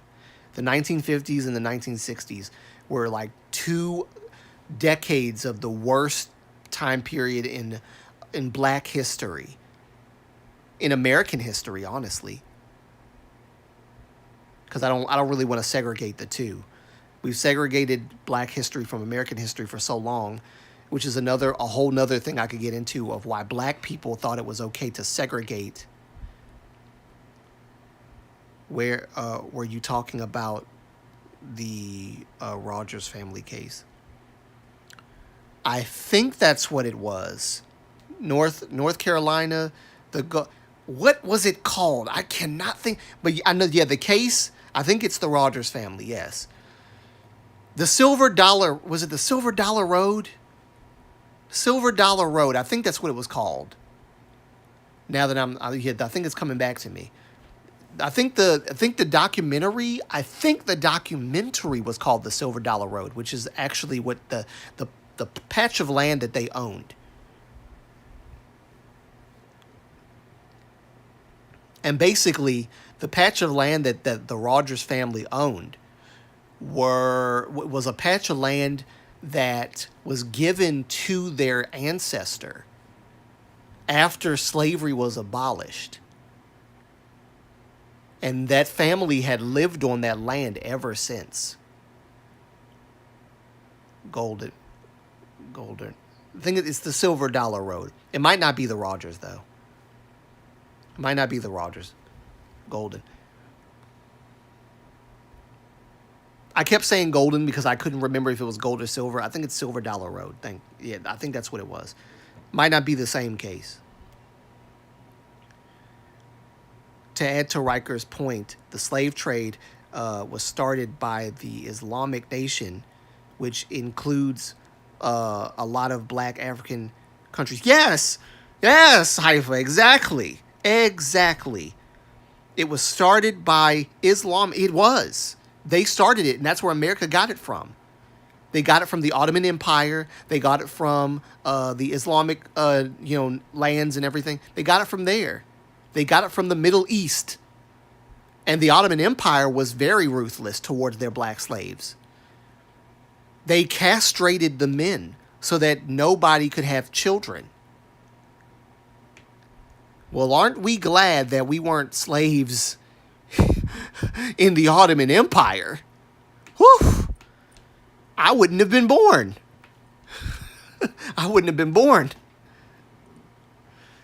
Oh, gosh. That's a brutal life to be castrated. And the Ottoman Empire is somewhere in the Middle East, Asia Minor, somewhere, I think. It's been a minute since I've talked about the Ottoman Empire. Haven't talked about that since high school. And we barely touched on the Ottoman Empire. I love history. I really love history. History is beautiful. History is beautiful because it teaches us things that we need to know so that we won't repeat the mistakes of the past. And yet, we keep repeating the mistakes of the past by perpetuating race-baiting nonsense and hating white people because they're white. And saying there's no such thing as reverse racism. Yes, there is. It's really, you're right, there is no such thing as reverse racism. Racism is just racism. But it's reverse racism because black people believe that they can't be racist. They don't have the power to be racist. And yet, black people are listened to and believed and affirmed all the freaking time in this country. They roll out the red carpet for us now. And we still cry oppression because we're not satisfied. We want the government to pay us all this money because of what our ancestors did not get in compensation.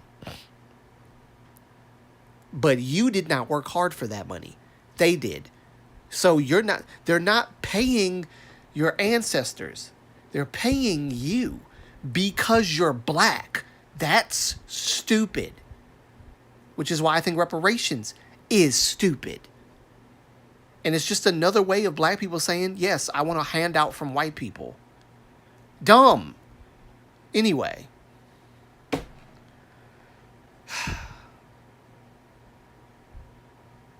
Persia, yes, Persia, thank you.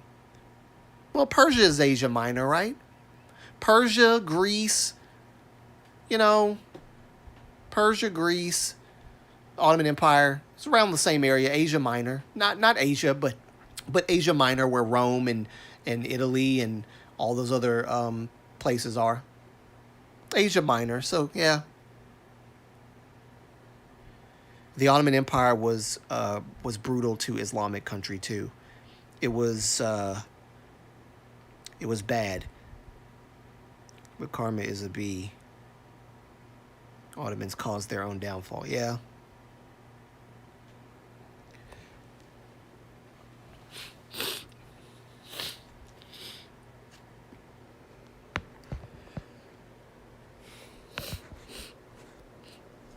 Very true. The Ottomans did cause their own downfall.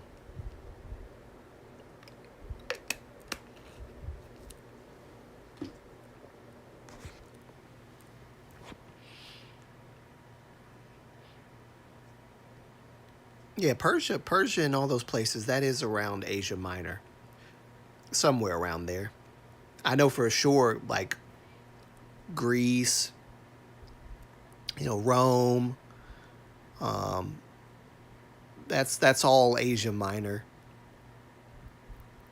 I mean, technically, Israel is also Asia Minor, or at least a part of Asia Minor in a sense.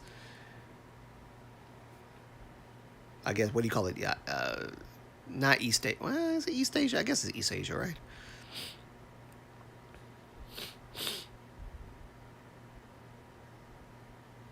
I think you're confusing Andrew and Anthony Jackson. Anthony Jackson.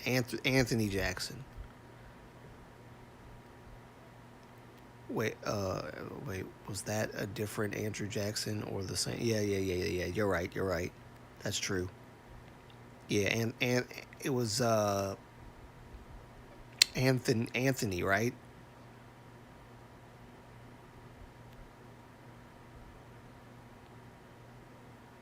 Did my history teacher lie?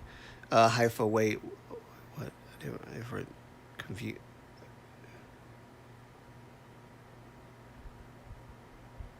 What is that?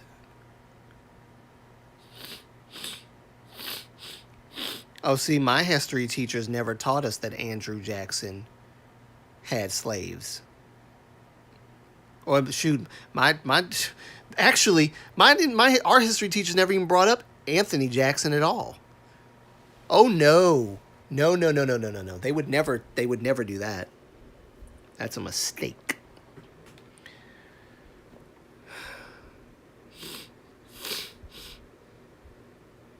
That's a mistake.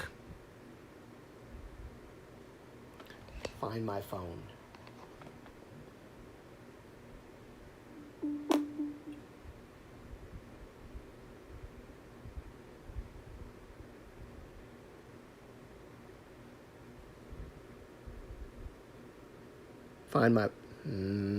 Find my phone. Do you necessarily have to play the sound, though, in order to find the phone? I think that's stupid. So, anyways, what's the dumbest controversy in K-pop in the...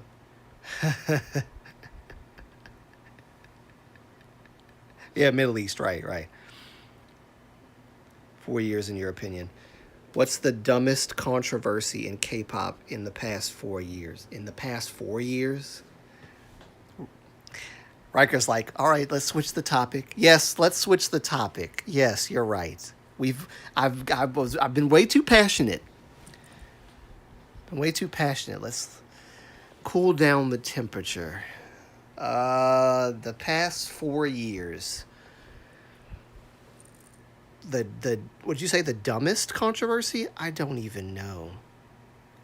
That would be SM. You know they be targeting Rise currently. Oh yeah, yeah, that was stupid. Yes, that was stupid. The Rise thing, um there's a lot of them. The Leo situation, that Leo situation, Trainee A Leo, that was oof. I was pissed. I was pissed. The the controversy about um I think it was Mina and Mina of AOA. I think it was AOA Mina. That controversy.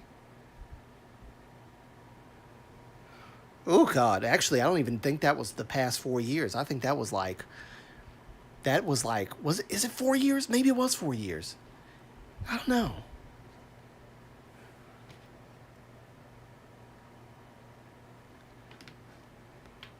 Wait, I'm dumb. That was 6 years ago. I'd say JYP making to you apologize for raising her own flag. Ah, oh yeah, yeah, yeah, yeah. That might have, yeah. I think that was 6 years ago. Still stupid though. Still stupid.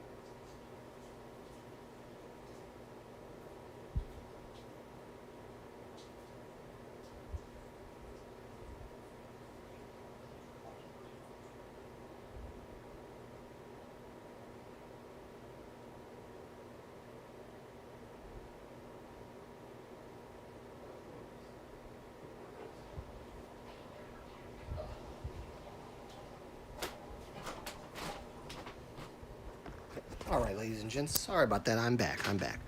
Have you guys heard about Hwasa getting hate because K netizens thought her outfit was too sexy? The more I find out about JYP, the more I question how I ever. Yeah, especially given the whole Vicha thing, and I know JYP is not really directly involved with Vicha anymore. Not after the A2K project. I get that, but turn that up. But still, it's still a pretty bad situation.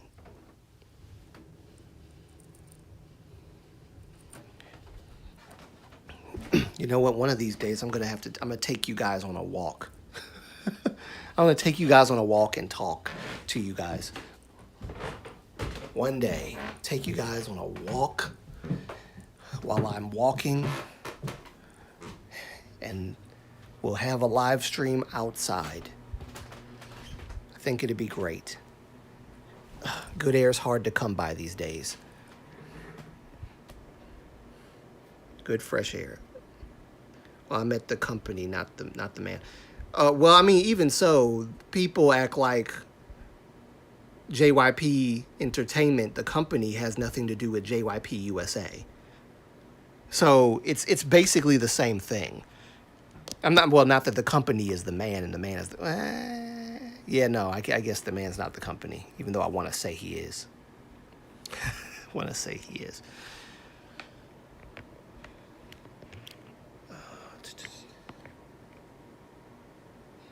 Remember the remember the Jay calling remember the Jay calling Jim in. I thought, oh yeah. I remember that. He was out of pocket for that house tour Moonlight as well. Yes, I'll once when the house actually looks a little bit more clean. Maybe I'll do a house tour. I definitely want to do a room tour for sure because I have a lot of stuff in this room, and I mean a lot of stuff. I've got so much stuff that it makes no sense. Which is not me bragging. I'm actually annoyed that I have so much stuff. I still cannot believe that my phone ended up in my father's car. I just don't get it. Anyway, let me go downstairs for a moment with you guys for just a moment because I'm hungry. I'm hungry. Oh, actually, you know what? Never mind. No, I'm not. Let me go. Let me grab these crackers. Oh. I've got food. I forgot. I've got little snacks or whatever. I can eat those. I don't have to go downstairs necessarily. All right. I mean, he's he's the face of the company, so you would be right, depending on what you mean by him being the company. Yeah. Right. Even though he's not the CEO anymore, he's still the face of JYP. But even so, he established this group, gave them their name, and basically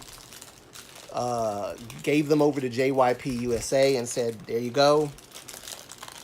And I just don't understand how JYP does not know about what's going on in JYP USA.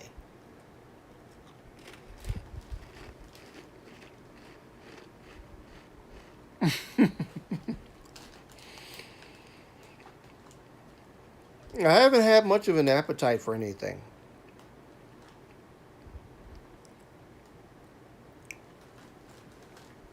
Like, still, I haven't had much of an appetite for anything.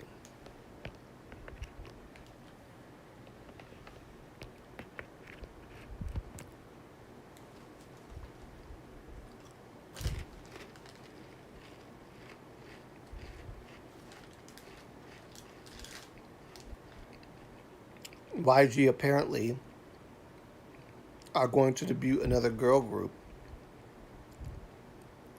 RIP to Baby Monster. Right.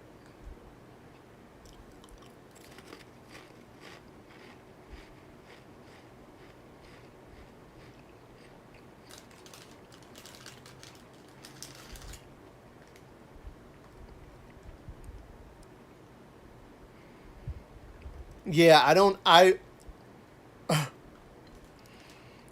wait, which one, JYP or YG? Because technically both of them are no longer the CEOs of their company.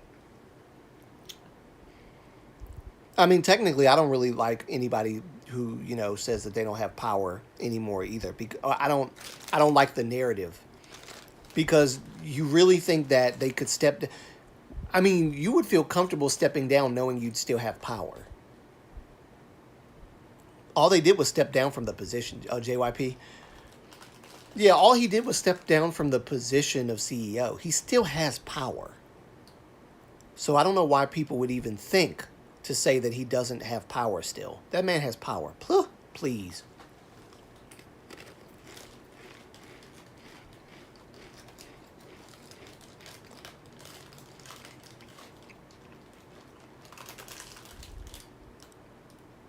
But to say he has no power at all, yeah, it is cope.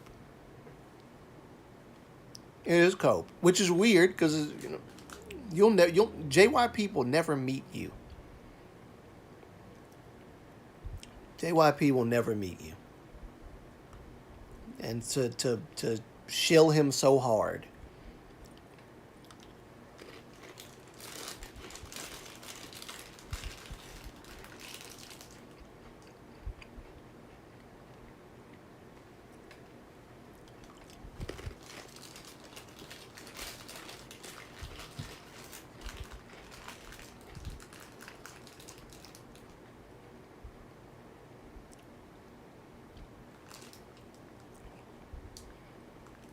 Nuno, remember when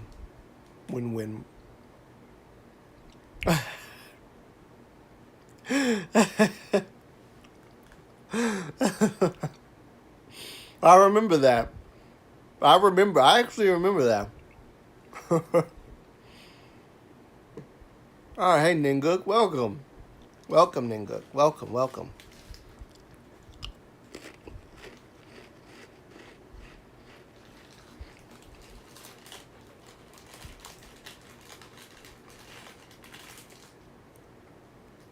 I feel like JYP's a nice guy, but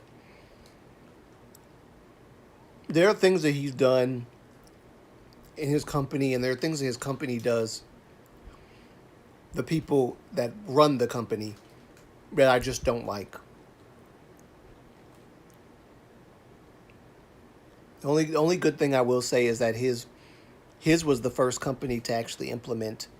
I think his was the first company, or one of the first companies, to implement a mental health uh, program. That's about the only one of the few good things he's done.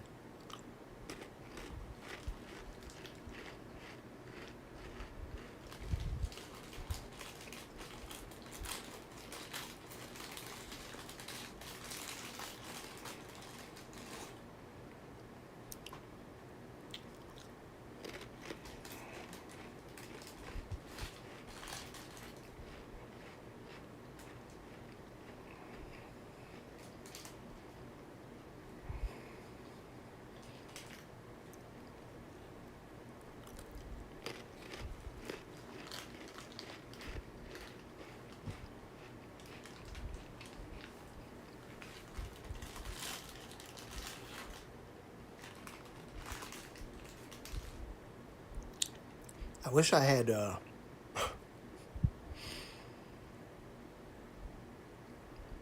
I wish I had more time. I will continue working on my script for the new video that's coming out today as well. So I will make sure I have time for that. And when I say I'm gonna try to go in depth and in detail with this song and the MV for Shiny's Poet Artist, I'm going to do my level best to go into detail.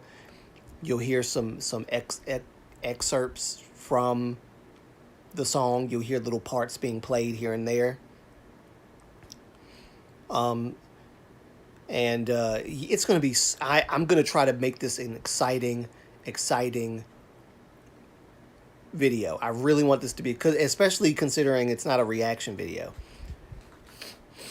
And since I can't do reaction videos at the moment, I'm not able to. I will put everything I can into this video. I am going to have such a blast. People are also complaining for idols wearing the same t-shirt. For wearing the same t-shirt.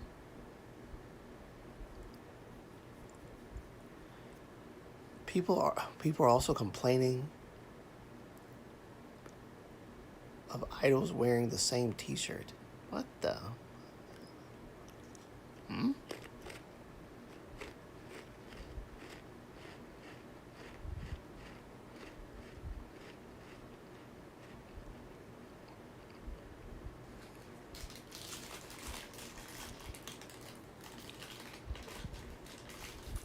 All of Wonder Girls were minors at debut.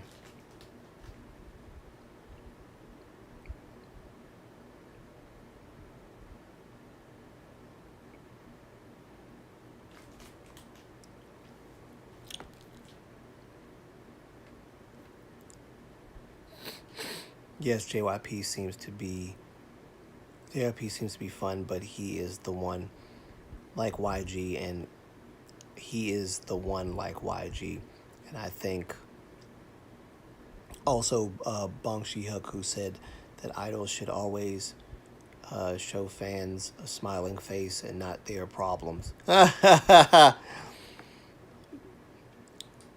Well, I think the reason why he says that is because I don't think Bong Shi-hyuk likes the idea of parasocial relationships, at least not entirely.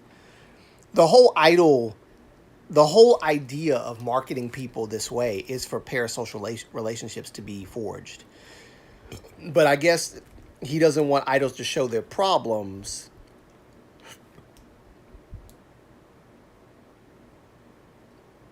Yes, I did watch Poet Artist. I actually watched it several times and listened to the song several times.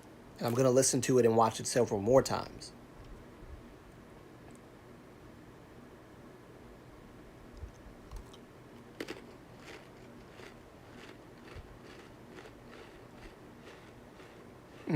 Look at the t-shirt. A lot of idols are wearing the same t-shirt. So are people complaining about that? What's wrong? What's wrong with that? Fans will always find something to complain about. That's one thing that's for certain.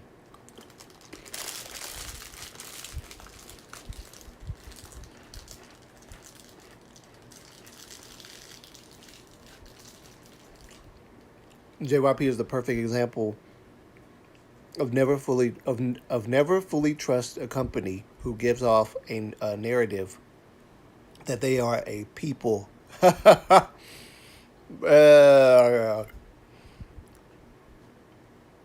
That's true. Listen to 17 new album too. It's great. I gotta catch up. Well, then I guess I better set a goal for myself to listen to this stuff. Because I actually do want to listen to all this stuff. I forgot that they came out with a new album. Thank you for telling me that.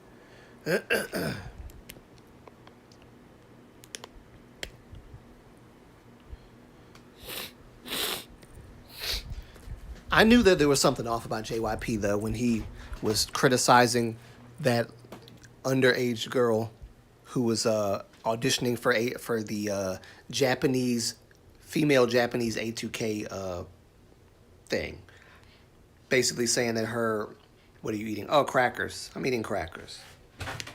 Ritz crackers.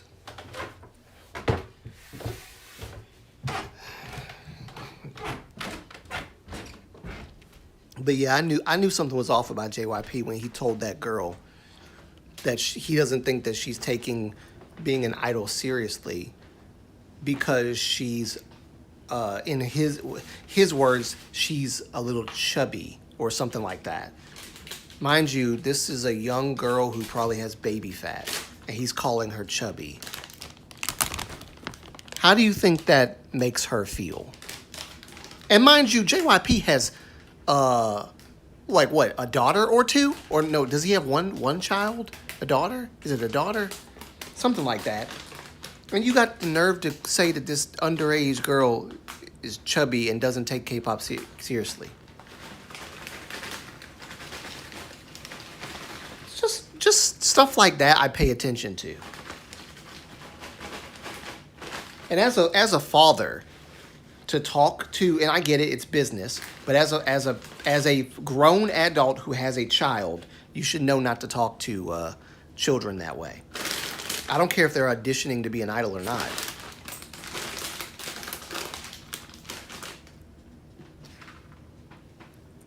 You should never talk to a child that way. Moonlight, he was way worse during 16 and Stray Kids, the survival show. What he said in A2K was him being nice. So okay, so because I haven't really seen all of the like the Stray Kids stuff. I should have watched it. I probably will go back and watch it. I'm sure it's on YouTube or something. I should go back and watch it and see what he said. And as I know, him and YG are good friends. So, you know, the company you keep.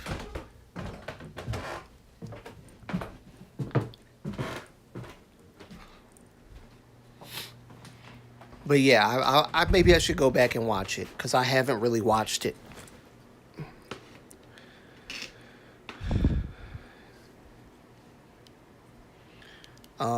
He also has clips of him being brutal to Itzy out on YouTube.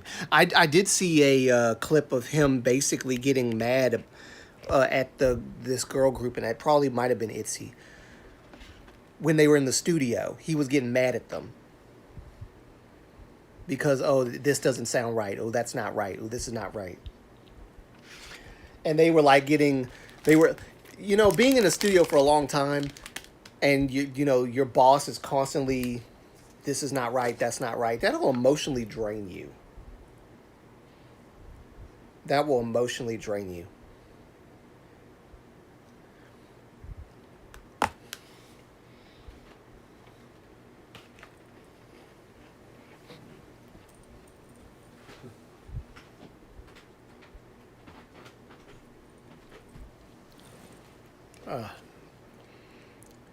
Um, I checked, and he has two daughters. Two daughters. Okay. Well, shoot, brother. All the more reason why you shouldn't talk to women, like young girls like that. You have two daughters, dude. Practice, because it. Jesus. I get it. The industry's brutal, but my God, the industry can be brutal without you being brutal. Yeah, if I'm being extra generous, I think he was trying to say body management is important for idols, which is true, but he said it in a, yeah, but the fact that he even bothered saying it to a girl who's probably just dealing with baby fat. I think she was what, 12, 13? You still got baby fat when you're 12 and 13. You ain't like you're like 17 or 18 years old. She's still growing and developing. You still don't say stuff like that to a person that age. Body management. You can talk about her body management to her when she turns 18 and she's an idol, been an idol for years and years and years. Then you can talk to her about body management. But even then, it's all about how, at that point in life, it's all about how you talk about body management. I believe she was 17. I thought she was 13. I could be wrong. I did talk about it in the video, but I kind of went through it a little bit briefly. I didn't really believe she was 17. Oh, maybe she was. It's been a minute. It's been a minute since I talked about that. Bang Si-hyuk was also very mean to BTS and TXT, but I don't know how it's with the other hype groups that he produces, like in Hypen and LE SSERAFIM.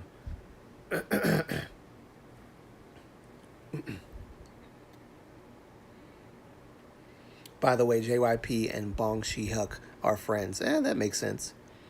Bang Si-hyuk first worked. That's right, he did. He was a producer, wasn't he? Worked as a businessman for JYP, and then JYP taught him everything about music. Yep, that's right. That's right. That's the hit, and that's where he got the name Hitman Bang from. He was making hits. Yes, that's right.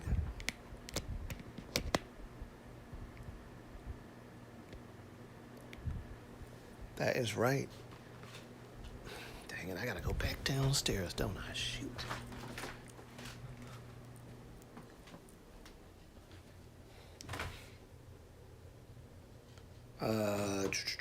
I think it was a girl I'm thinking of. I don't know. I haven't seen in 3 years.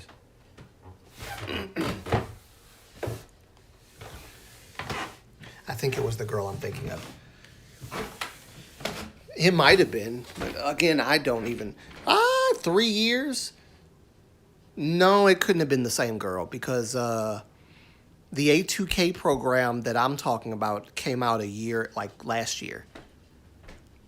He did the, well, I call it A2K, but it's actually not A2K. It's A2K, but it's basically like Japan version of A2K. He did the men's version and the girls version, the boys version in the same year last year.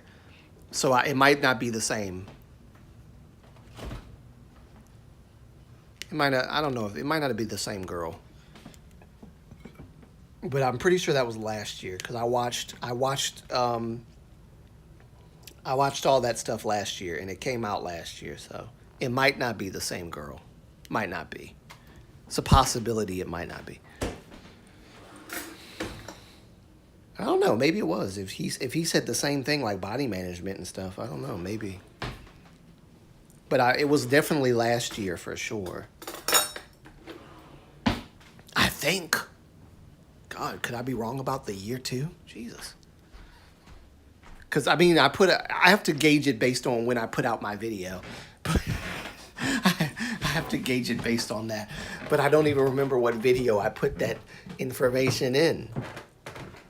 I'd have to look into it. The girls' version was in 2020. Yeah, but he did another one. Right?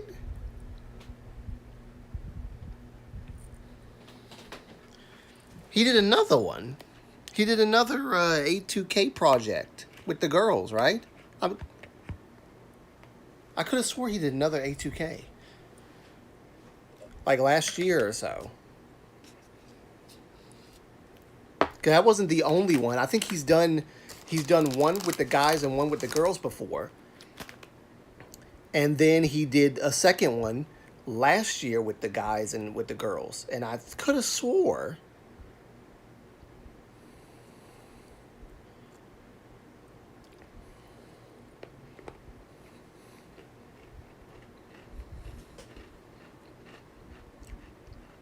Did you listen to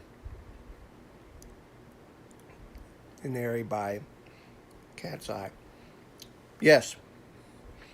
That's a song you told me about, I think, last time, right? I did listen to it.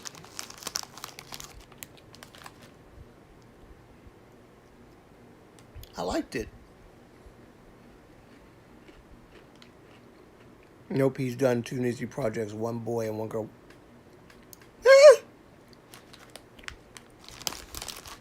So what am I looking at? Older videos? I could have swore he did a Nizzy, like, I could have swore he did a Nizzy. Yeah, because he was talking about, when he did the new Nizzy project with the new boys, he was referring to the first Nizzy project with the boys that he was debuting last time he did it.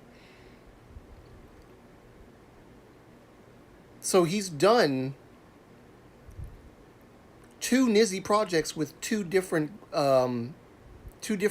times with the guys. I don't know about the girls, but I know the guys for sure.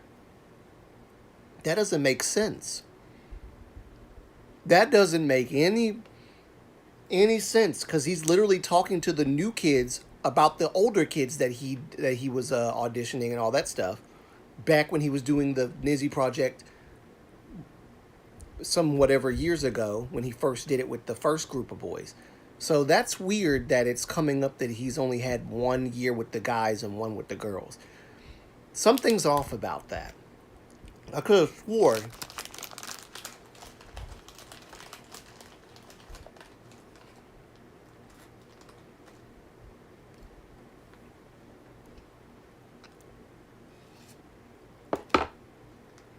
Yeah, I don't know about that one. That's.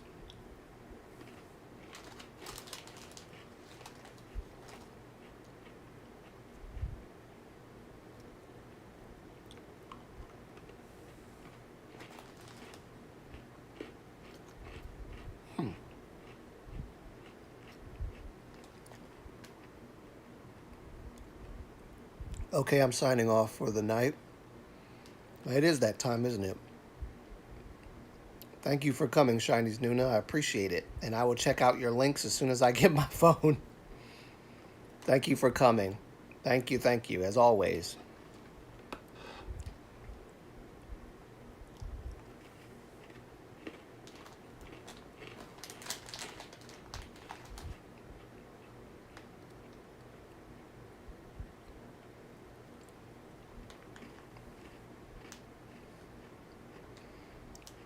He did.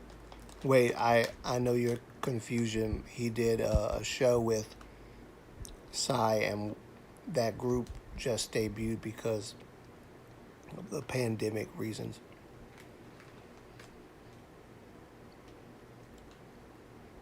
But there was a Nizzy project that he did, and Psy wasn't a part of it. I'm so confused right now. Literally last year, I was watching the Nizzy project. Good night, Chinese Nuna.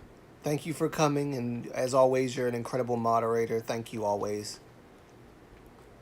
And like I said, I'll check out your links as soon as I get my phone, which is as soon as my dad shows up to the house. Have a good night.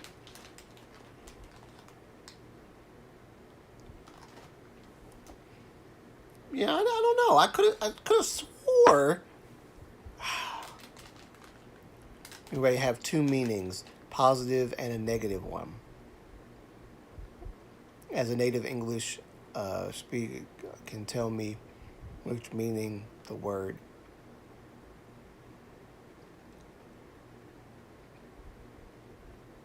Ah.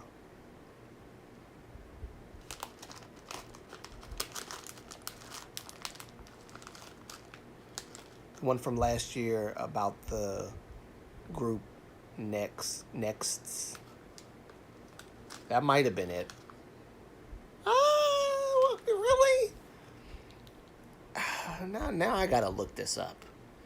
Moonlight, Moonlight is right. Nizzy Project 2 was 2023. Okay, so it was 2023, not 2024. So it was a year, 2 years ago. I mean, technically, I could still say it's a year ago because this year hasn't really went by yet. So yeah, 2023. That was Nizzy Project 2, right? So it wasn't last year, was the year because Tesla and Elon Musk. That's right. That's right, Ninga.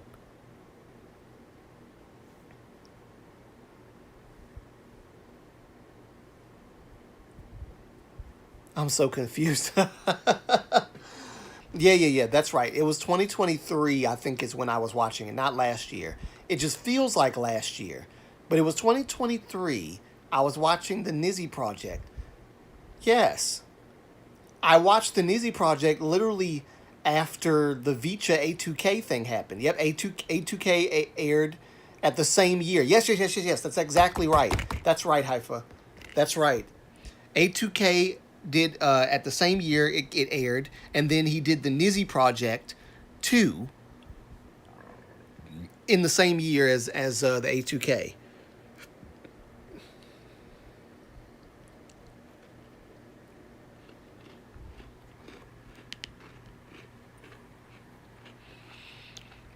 I remember because he was talking about this one Japanese boy that he said reminded him of Rain.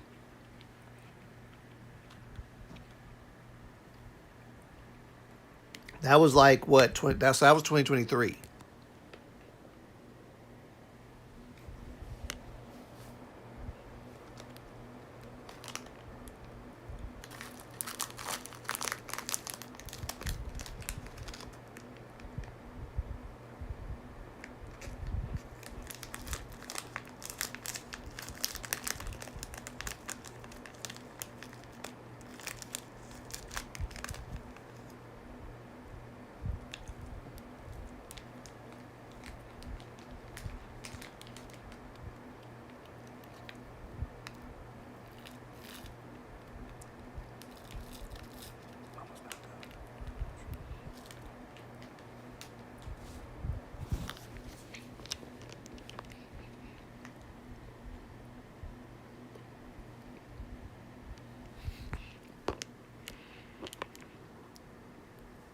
Hybe also and A2K aired. Hybe also aired Are You Next the same year.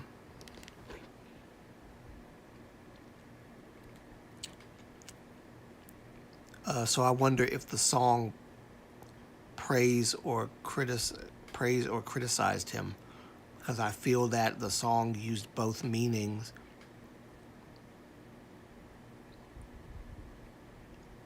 I haven't really looked into it like deeply enough. Maybe I should look into it deeply and see if that happened into the song. Maybe I'll give an analyzing of the song so I can look into it. Songs with complex meanings really do stump me sometimes, so we'll see. But maybe I should. I guess I should add it to my list. What are you guys hoping for with the new big hit boy group? And did you see what SM did to JJ's face?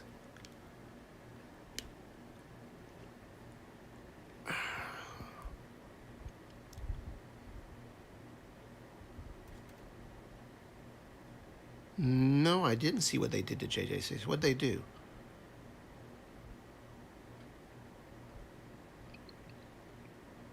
I have no I have no expectations for like particular expectations for this new boy group.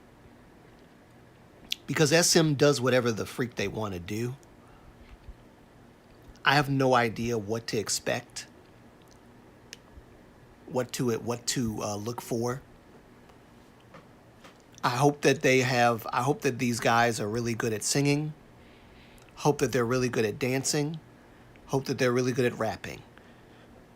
And I do hope that rapping does not drown out or over drown out everything else. Or that the song style is not the same as like NCT, because it seems like SM is on this trend of like making NCT-ish songs and giving them to every group so that NCT themselves don't look like a special group anymore. And I don't want that. Wait, okay. Wait, I will send you a pic. Ah. Wait, can you do that? Let me see. Let me go to the thing real quick. Wait, okay. Which boy group was the first Nizzy project then? JYP has 3 active boy groups. Stray Kids is not a Nizzy project, so you can scratch that off. Next is probably Nizzy. Okay, next is Nizzy Project 2023. The group that was the show with. I don't remember Psy. That's the thing. I don't remember Psy, but I didn't watch the first Nizzy Project episode. I didn't watch it, so maybe I don't know. But I definitely it might be next. It might be next. I never know. I wonder if Mochi-san is live. Mochi-san live? I never can catch up to Mochi-san's lives. I hate that. Because he does live streams in the morning and I'm asleep. And when I wake up, he's done. And I'm just like, Mochi-san! Mochi-san!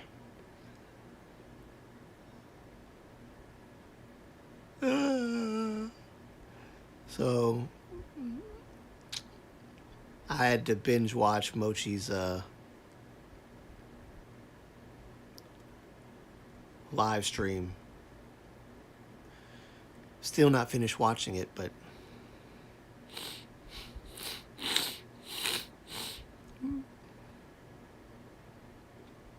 everybody's playing Night Rain now. What is this? Move this up a little bit. There we go. I'm so confused. Yeah, okay. I might have to look into it, but I'm pretty sure. Yeah, there were two Nizzy projects for the guys. I'm not sure if there was a two Nizzy projects for the girls, but definitely there were two Nizzy projects for the guys because JYP had referenced the guys from the first Nizzy project in the second Nizzy project. He brought them up and they showed clips of the first Nizzy project in the second Nizzy project when he was making comparing and contrasts to some of the guys who were there in the new one. So definitely the first one happened, but I haven't looked into what the group's name is or anything like that. So I guess I have to look into it later.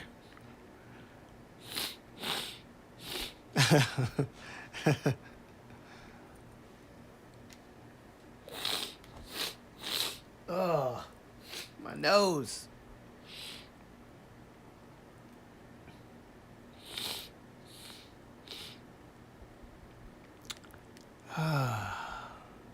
But yeah, I'm not really expecting anything to come out of this new group. I just don't want SM to give them the same sound that NCT has and that Rise has. Because Rise, they have a little bit of NCT-ness in them because they're a new group. And I don't want any more groups to have NCT-sounding songs. I want them to have their own personality as far as music and the sound of their group. I want them to have their own unique, distinct personality. No more NCTing all these groups. That's all I gotta say. So as long as they don't do that, I think everything will be fine. But if they keep NCTing these groups, I'm gonna get a little annoyed. Because then I may as well just watch NCT. Or maybe SM's trying to like sneakingly make these groups like part of NCT in some way. If not by name, then by music and sound. Which would also suck. Let NCT be unique to them. NCT, Wish, NCT Dream, NCT Wavy.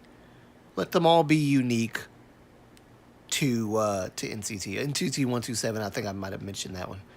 Let them all be unique to their own sound. Don't make no more NCT style groups. Just make new kind of groups with new sounds. That's all I want. So I'm looking forward to the new group because of JJ. I, of course, am a huge JJ fan because I found JJ before he even went to Trainee A. I found out about JJ because he was a dance. He competed in dance battles and stuff. So, yeah, I'm looking forward to JJ debuting in a group finally, and I'm looking forward to seeing what the other groups can bring to the whole of the group itself. But I just hope that they don't rehash the same NCT 127 style and put it with this new group. Please don't do that, SM. I'm begging you. We already have. We already got NCT 127 and NCT Dream and all these other NCTs. We don't need NCT whatever this group is. And please don't make Rise an NCT group too by music style. Then I'm going to start calling them NCT Rise. Not that I've been listening to Rise's music anyway. I really haven't. I know that's bad. I haven't. But I just can't. Okay, according to Google, there are 2 seasons of Nizzy Project. One with a group that became a girl group, Nizu, and the other being Nits, the boy group. True, but I think Google is lying about the boys. There's 2 Nizzy projects that the boys have had. Boys have had 2. I think the girls might have only had 1 that I know of, but I know the boys for sure have had 2 because JYP literally in in the Nizzy Project 2. That's why it's called Nizzy Project 2. Not because he did the girls once and now he's doing the boys, but because he did the boys once and then he did them again on this one. So I think there's 2 Nizzy projects for the boys and maybe 1 Nizzy project for the girls. So that's the issue I'm having there. I'm pretty sure there's 2 Nizzy projects for the guys because he literally referenced Nizzy Project 1 in Nizzy Project 2. And it wasn't just a one-time thing. He referenced it quite a bit. And different trainees from Nizzy Project 1, he brought their names up in Nizzy Project 2, if I'm not mistaken. So, I think Google might be lying about that.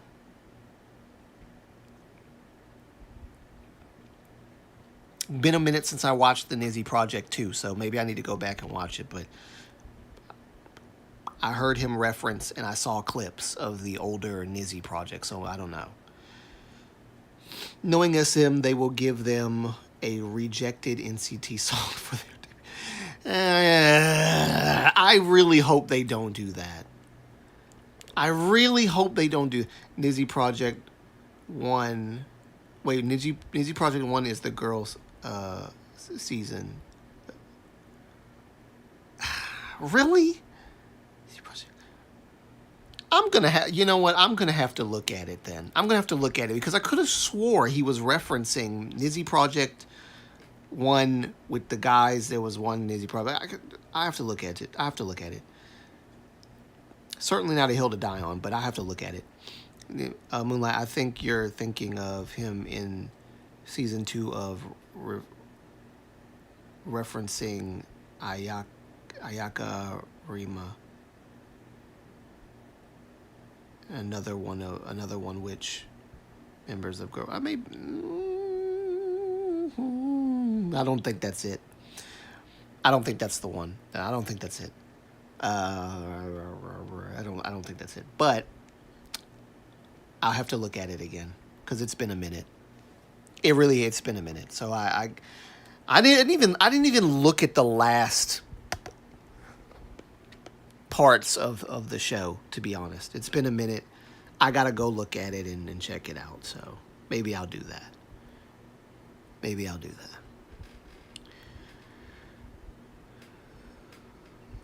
But until then, I guess I'll have to concede that Nizzy Project 1 was the girls, Nizzy Project 2 is the guys. But I like I said, I have to look at it and see. The song feels random, no deep meaning, but the first verse lyrics say boba tea, generally fried chicken, generally Tesla, generic. This song, generic.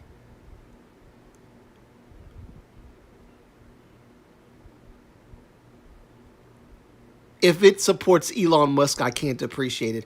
What? Why? What's wrong with Elon? What's wrong with Elon? Listen, I don't want to get into politics again, but what's wrong with Elon? I had a feeling that you didn't like Elon the moment you said that it had Elon in it. Usually people that bring up Elon don't like Elon.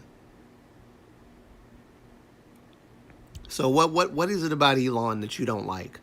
Other than the fact that he has sex with women and has children and does not commit to a relationship with the women, but instead has the women probably signing a contract repopulating the human race with his children, but not committing to a relationship with any of these women. That's the only problem I have with Elon Musk. So what is your problem with Elon Musk? Because I think that's immoral. I think that's very immoral. Now, I don't think that the women should be coming after him and trying to sue him and stuff because if they signed a contract or whatever, then you signed up for this. You let him get on top of you and do whatever. So I don't know why, he is a rape. No, he's not. No, he's no. Wait, wait, okay, okay, okay, okay, okay, okay. Yep, you're gonna make me go into my politic mode again. He did not do a Nazi salute. Everybody keeps saying he did the Sig Heil. He did not. Okay, let me clarify, Ninguk, because Kamala Harris did the same freaking hand salute and nobody said anything about her being racist. Obama did the similar hand salute. Nobody said anything about him being racist. Elizabeth Warren, who you probably don't know about, another Democrat, who did a Sig Heil. Nobody said that it was a Sig Heil. Who else? Hillary Clinton did the same hand move. No one said that it was a Sig Heil. And if you want the meme of that, I would be more than glad to show it to you in my DMs. All of these people did what the left is calling a Sig Heil because it's the left and they like to do this. But when it's their own, they wouldn't dare say anything. No, he did not do a freaking Sig Heil. The context of that thing that I just demonstrated myself that you can't see on camera, but I'm literally doing it right now. He said, "My heart goes out to you all."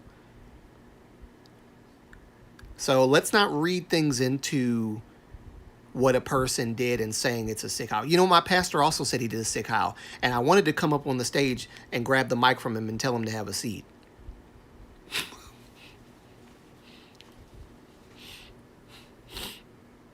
I wanted to tell him, show me on, okay, I will show you. I will show you all of the people doing the same thing that he did. And how the context is not, the context couldn't be any clearer as to why Elon Musk did this. Everybody keeps saying Elon Musk did the stupid Sig Heil. He didn't do the Sig Heil. He said, "My heart goes out to you." You don't do the Sig Heil and say, "My heart goes out to you." And like people are saying it was intentional. Now, I'm not going to use his autism as an excuse for why he did it, or his awkward behavior as an excuse for why he did it. But I'm definitely not going to sit here and say he did a Sig Heil, because not because I'm a fan of Elon. I'm not really a fan of Elon at all. Like I said, I think the thing he does with women and them having his children and stuff like that, how he goes about doing that is very immoral. I don't agree with that at all. But I'm not going to sit here and call him a racist when he's never said anything about racism or apartheid being good. He's a South African. He's not for apartheid. He's never been for apartheid. How is he a racist? By the way, French media talked a lot about that when it happened. I'm sure they did, because everybody wants Elon Musk to be this Nazi supporter, and he's not.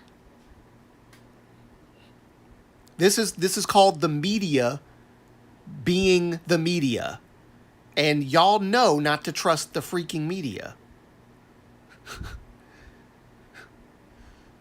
Independent media have probably been the only people that have been truthful about Elon Musk doing the Sig Heil. Everybody else is just trying to make everybody angry. I hate that weaponization of the media. Sig Heil. My God. Ugh. I apologize if I sound a little frustrated, but I've heard people say this for so long, and it just kind of bothers me. It bugs me to no end that Elon Musk did a hand sign that looked like the Sig Heil but wasn't. Said, "My heart goes out to you all," because President Trump was elected. And they tie it somehow, the ones that are not supposed to not be doing this stuff, tie it to Nazi stuff. It's always the left, I swear. I can't stand it. He is still a weird man and a crypto bro. Yes, I agree. He is a weird man. He is a weird man. It was like, did he in the Nazi salute? And even historian talked about it. My God. See, I don't understand. Kamala Harris and all these other people did the same thing. Hillary Clinton did the same thing. Somehow it's different when Elon Musk does it.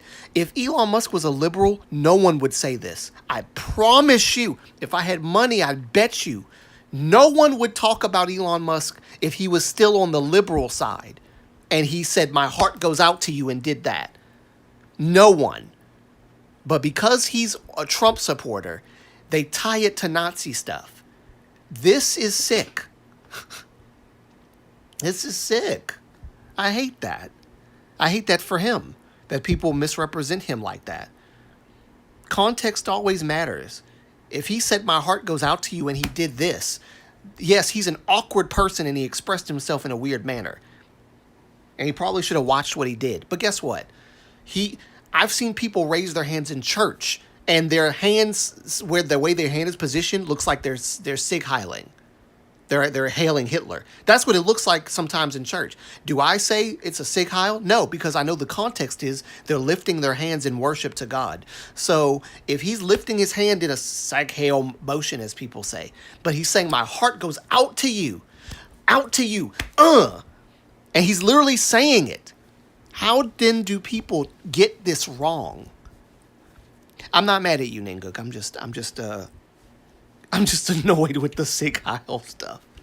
I'm so annoyed with the Sig Heil stuff. Ugh. It just bothers me to no end. And I'm not a fan of Elon Musk. And I can sit here and objectively say he didn't do a Sig Heil. But my pastor said that he did a Sig Heil, and he's not an Elon Musk fan, and he's not a Trump fan, and he's not a Republican fan at all. So I can understand why he says it, because he's just peddling the same talking points that the left does. I have also a lot of problems with Trump, but I explained to you in DM. Okay, well, I'll love to have that conversation with you then in the DMs. I think that would be great. I can believe he's a weirdo, but he's not a Nazi. Yes, exactly. Exactly. He's not. I don't believe he's a Nazi. He's a weirdo. Okay, he's weird. He's an odd, strange man with autism. And I'm not using autism as a shield to block from criticism, because I'm not going to be your shield. I'm not going to tell people, "No, don't dislike Elon." No, you can dislike the man all you want. He's not paying my bills. Dislike him all you want. I think he's a weirdo too. But I don't think he's a Nazi. That Nazi thing is being overused. Whew, overused. You know, Trump's a Nazi. Trump's a Hitler. Oh, Elon's with Trump now? Oh, he's a Nazi. He's a Hitler. Like, oh my God. Chill with the Nazi stuff. It's always the left keeps doing the Nazi thing. I just don't. Why do you compare these people to the worst people in history? Mussolini. He's a Mussolini. Do you even know who Benito Mussolini is? God, dog, don't do that. These people are not reincarnations of these guys. Anyway. And I literally did the same thing that Elon Musk did, like, right now. So I guess I'm a Nazi too. Heck, I think he could have done it to troll, but I don't think he did. Yeah, because he's been known to troll, right? But I don't think he did it for that. I think he was just too excited and in the heat of the moment, because he was going up on stage going, "Yes, yeah," like he was having a field day up there. I've never seen Elon Musk be so excited about something. He was excited, and he just did whatever bodily expression he could to express his gratitude to the people who voted for President Trump and the administration. That's all he did. But people just have to demonize him. They have to demonize this man. And again, I think it's immoral that he sleeps with women and has their children. X is a love child from some woman that he is not committed to in a relationship with them. And that woman knew what they were getting into when they had sex. She knew he wasn't interested in a relationship at all. A lot of these women are. They are very well aware, and they don't care because they're getting paid by Elon Musk. I think that's immoral. I think that's weird. I think he shouldn't do that. But he's not a Nazi. Okay? The thing is, here in France, only right and mostly far right defended him. Yes, because the left don't defend him. The right, of course, the right are going to defend him because the right understands he's not a Nazi and he didn't do a Sieg Heil. It's not because they're part of the Republican Party or they're right wing. It's because they see clearly what he did and it wasn't a Nazi thing. The left are always going to be the ones to do that, demonize someone because they did some awkward hand move. When if it was someone in their party, they would never say, oh, he's a Nazi because he did the Sieg Heil. They would never even categorize that hand move as the Sieg Heil. And I've just brought up examples. What's that woman's name that I just said? I might have actually got Elizabeth. This is Elizabeth Warren. Elizabeth Warren, she did it. Kamala Harris did it. Obama did it. Hillary Clinton did it. And now Elon Musk does the same thing. All four of the people I just mentioned before Elon Musk are Democrats. What Democrat came out and called them a Nazi or called them racist for doing it? Not one. Elon Musk was a Democrat too. He became a Republican or whatever, helping Trump out. And then all of a sudden he does the same hand move and the left go and start calling him a Nazi. So they're not holding their own people accountable because the left are not stupid. They know it was not a Sieg Heil. That's my point. They know it wasn't a Sieg Heil. He's a Republican and he's helping Trump, so they have to say something bad about him. That's how it works. That's how it works. No matter what country you're in, that's how it works. Are you charging? What is wrong with this thing? Are you charging? This thing's not charging. Hold on. I gotta put you on this piece of crap. All right, here we go. Are you charging now? Come on.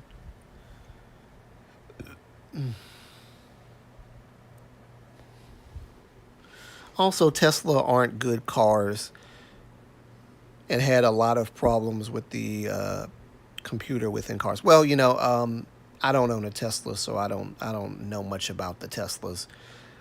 I know Elon Musk was pushing for an electric car, and Trump is against electric cars. We all can agree he is a weirdo and has narcissistic tendencies. Sure, absolutely. He's definitely not a Jesus Christ figure. He's definitely about as human as everybody else. The only difference is he's got a lot of money. Yeah, he's weird. Absolutely. Everybody can agree that he's weird. For sure.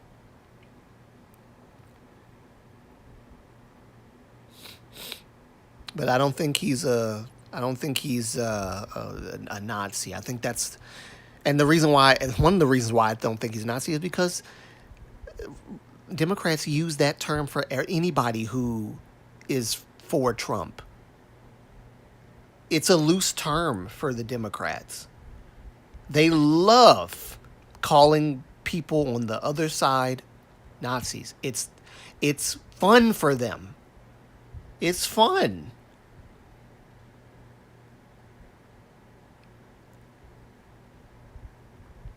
Yeah, that's kind of how that works. But yeah, I think Elon's is a cool dude. I think he's very smart. I think he's very intelligent. I can point out all of his flaws, all I want, but I have flaws of my own, and I'm not going to sit here and do that. But I will say, yes, he's a weirdo. He's a bit of a odd guy when it comes to how he chooses to manage his. What does he do? The freezing the embryos and stuff like that. I think he still does that, freezing embryos and stuff like. That's weird. But if you signed a contract or you got paid to do it, and don't complain about it now, you agreed to take the money for whatever Elon's going to do with your embryo. So you're just as much complicit in that as Elon Musk, if you're a woman. So don't virtue signal if you partook in that because you wanted the money because the money was good. Okay? Anyway, um, Democrat are a right part in my vision. Honestly, I mean, they say that they are they are a left party, but their social program from the few sorry their social program from the few I know is not different from the Republican. Democrat are a right party in my vision. They say left party. Oh, so you're saying that the Democrats have the same beliefs as Republicans in basically, at least where you're at.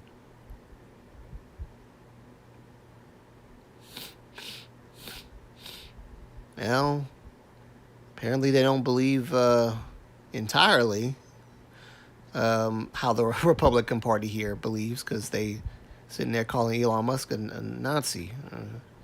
For this. Anyway, yeah, I'm gonna show you the little meme so you can see it. I thought it was very interesting. Um, let's see, what time is it? It's 4 hours. Shall we bring this live stream to a close? This was an all over the place live stream. I'm gonna try to be more structured next time. I got into a lot of heated discussion over the black stuff. So these are the kinds of live streams I tend to private. So I don't know. Maybe let me just do this real quick. I should have did this at the beginning. Yeah, maybe I'll private this one. I don't know. Honestly, I don't care about what he do in his bed. No, neither do I. Neither do I. But when it comes to morals, I don't think that that's moral, right? And the only reason why I'm bringing it up is because one of the women, I think, has come out to speak out against Elon Musk when she literally was complicit in the whole thing. So she publicized it. So that's why I'm talking about it. Otherwise, I wouldn't care. That's his life. That's his money. He can do whatever the freak he wants. And to an extent, it's still his life and his money, and he can still do whatever the freak he wants. However, since this woman is coming out acting like she was held at gunpoint and forced to do this when that's not how this happened, she agreed to it. Now she's, getting mad at Elon. Because what? He didn't commit to a relationship with you? You know that's not how Elon is. All the children he's had, I don't think they're from relationships. They're simply from sexual intercourse. Anyway. Yeah, anyway, that's all I gotta say about that. I don't want to go too deep there. Yeah. I think I went deep enough today. Didn't mean to go that deep. Yeah, I might private this video anyway, just because I think I have too many of these videos, these live streams already out. Up and out, and everybody knows how I feel. So whoever sees it, sees it. Whoever doesn't. You're not going to be able to see it after this live stream's over. I'm going to private it immediately. But yes, I think that's all. I think I've said enough. Yeah, said enough. So with that said, I think that is going to be the end of this video. Or live stream rather. So I will say my goodbyes to everyone. And let me do this real quick. go back to the page I was on. Go back to the page I was on. No, not that one. Not that one. This one. All right. Good night. Good night, everyone. See you guys. Well, I will explain more in detail in DMs. All right. Well, I'll see you there. As soon as I get my phone, then I'll actually be able to respond to it, because unfortunately I can't even daggone. I also don't want to be that guy, but if Elon tried doing salute, he did it wrong. He really he did it too wrong for it to be a Nazi salute, to be honest. Yes, he did it wrong. No. I agree. Yes, I agree. I agree. He did it wrong. That ain't how you do it. That ain't how you do it. We know how it's done. We just ain't going to do it on camera, but we know how it's done. We know how it's done. He did it to the side. Yes, exactly. Yes, the same way Kamala Harris did hers, the same way that Hillary Clinton did hers to the side, the same way that Obama kind of did his to the side a little bit. His actually looked more like a Sikh Heil than anybody else's. But all these other people did theirs to the side, right? He did his to the side, and they kept calling it a Sikh Heil for some odd reason. Like I said, even my pastor was saying, "Oh, it's a Sikh Heil. It's a Sikh Heil." And I was like, do you know what a Sikh Heil looks like? Come on, man. Get real. Get freaking real. And I've seen people do the quote unquote Sikh Heil in church. That was their way of stretching their hands towards God. That was how it looked. It looked like Hail Hitler, but it's like Hail Jesus instead. So it's like, whether it was to the side or in front or whatever, they did it in church. So how do you? It's not like you're going to sit here and tell your congregation, yeah, don't do that in church, because people might think you're doing Sikh Heil. No, they're not. No, they're not. Because no, they're not. No, they're not. So it's just it's all TDS and EDS, because apparently Elon derangement syndrome is real too.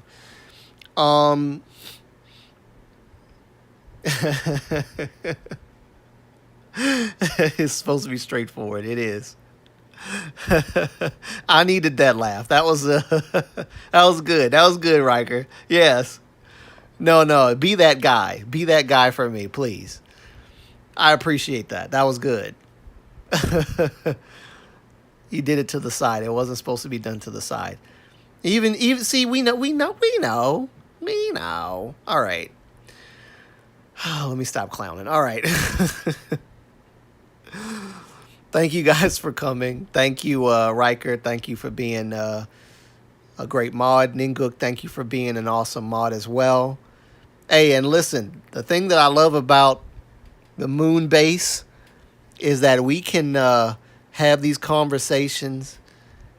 You know, it might get a little, whatever. But at the end of the day, we're all one big community, and what brings us together is greater than what separates us. Politics might separate us a little bit, but K-pop and common sense, that's what's supposed to bring us together on this channel. So I appreciate all of you guys. That's why we can even have conversations like this, is because we're this close. All right, y'all are fam. Y'all my fam. I used to call you guys the Moonlight family. Remember that? Still do still call y'all that, but Moonbase is now pretty much the coined name, the Moonbase, helping you stay moon based. That's the thing. And one more thing I do want to say before I leave. When I do membership tier stuff, I don't know when, but whenever I get membership, and if I have a reason to do it, I'll do it. There's going to be 5 categories, probably, of the Moonbase membership. And Shiny's newness, and she's gone. She's not going to hear this. I'll probably repeat it in the next live stream. But if you're a Shiny fan, you'll understand this. There's going to be Moonbase, Moon Ace, Moon Face, Moon Voice, and Moon Choice. That's what I'm going to do. That'll be fun. That'll be fun. Anyway, thought I'd pitch that idea. I thought it's going to be a fun little membership. I'm going to figure out what I do for you guys. Members exclusive stuff will be members exclusive. Even live streams that I do will be members exclusive, members only stuff like that for like maybe 10 minutes or 20 minutes or maybe 30 minutes. Or maybe I'll do the first half of the live stream for everyone and then I'll make it for members only and do that. We'll see. I don't have enough people showing up to my live streams for that, but I'll probably have a lot of, maybe some members, not a lot. Membership, of course, will be optional. Anybody can do it. If you don't want to do it, you don't have to, that kind of thing. Sounds fun. I think it'll be great. I think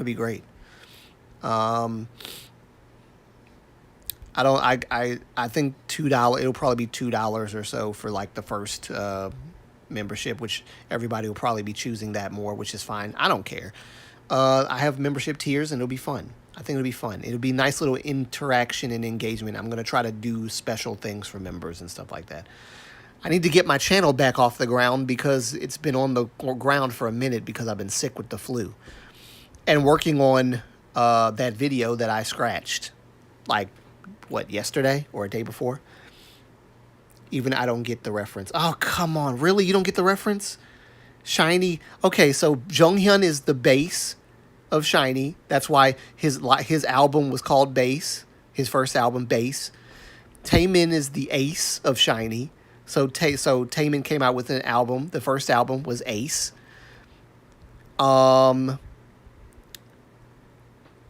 Key came out with his first album called Face, because he's the face of Shiny. Voice is Onu. Onu came out with his mini album. His first mini album was called Voice. Now, Minho's The Choice, but he came out with his first mini album called Chase. And Moon Chase doesn't sound all that great. So Moon Choice is probably... So yes, all 5 members are those things. Taemin's the ace, Jonghyun's the bass, Onu's the voice, Minho's the choice, and Key is the face. Yeah, you ought to be a Showl, full-fledged Showl to understand the reference. Yes.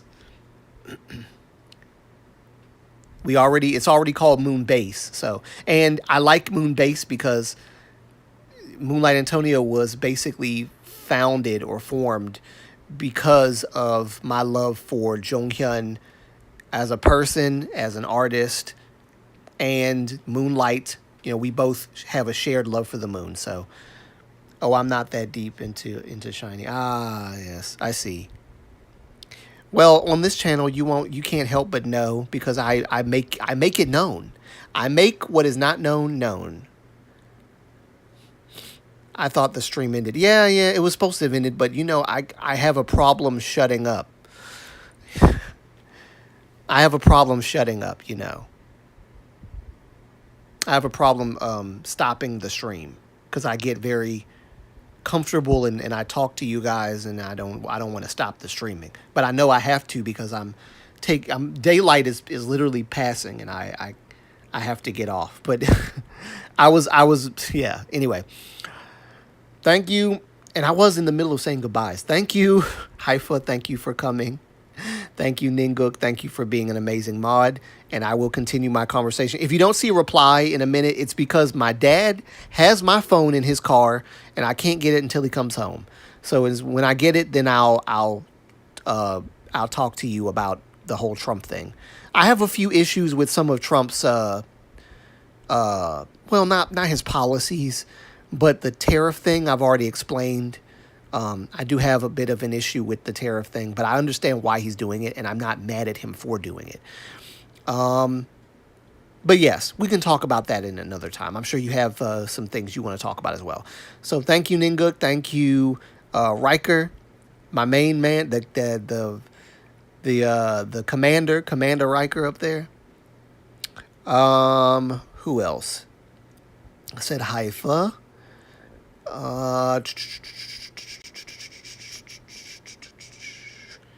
Where's everybody at? Haifa, Shiny's Nuna was here. Thank you, Shiny's Nuna, for being here. Thank you. I know Shima showed up a little bit. Thank you, Shima, for coming.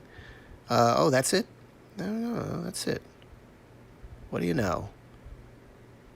I think that was everybody. All right, well, I'll catch you guys in the next video. Hopefully, the video will be out before I do my next live stream. My Shiny video will be coming out as soon as I finish this script. I'm going to put my heart and soul, pain, sweat, blood, and tears into this thing, and it's going to be fun. I'm going to make sure it's fun, okay? I'm placing a lot of burden and pressure on myself to make it fun. And I'm going to put out another Shiny video about the other song that was released called I think it's Starlight or something like that. So I'm going to do that, and there's a few other not reaction, but more like video analysis or stuff like that, song analysis. I'll do that as well. I'll try to do that more often. It's kind of hard to do. For some reason, I have a hard time doing these videos, these video analysis videos, than I do everything else. But I'll get to it, guys. Don't worry. Don't worry. I will. I got a lot of learning to do and figuring things out. But yep. Thank you guys for coming, and I'll catch y'all in the next one. Peace. Bye. Bye-bye.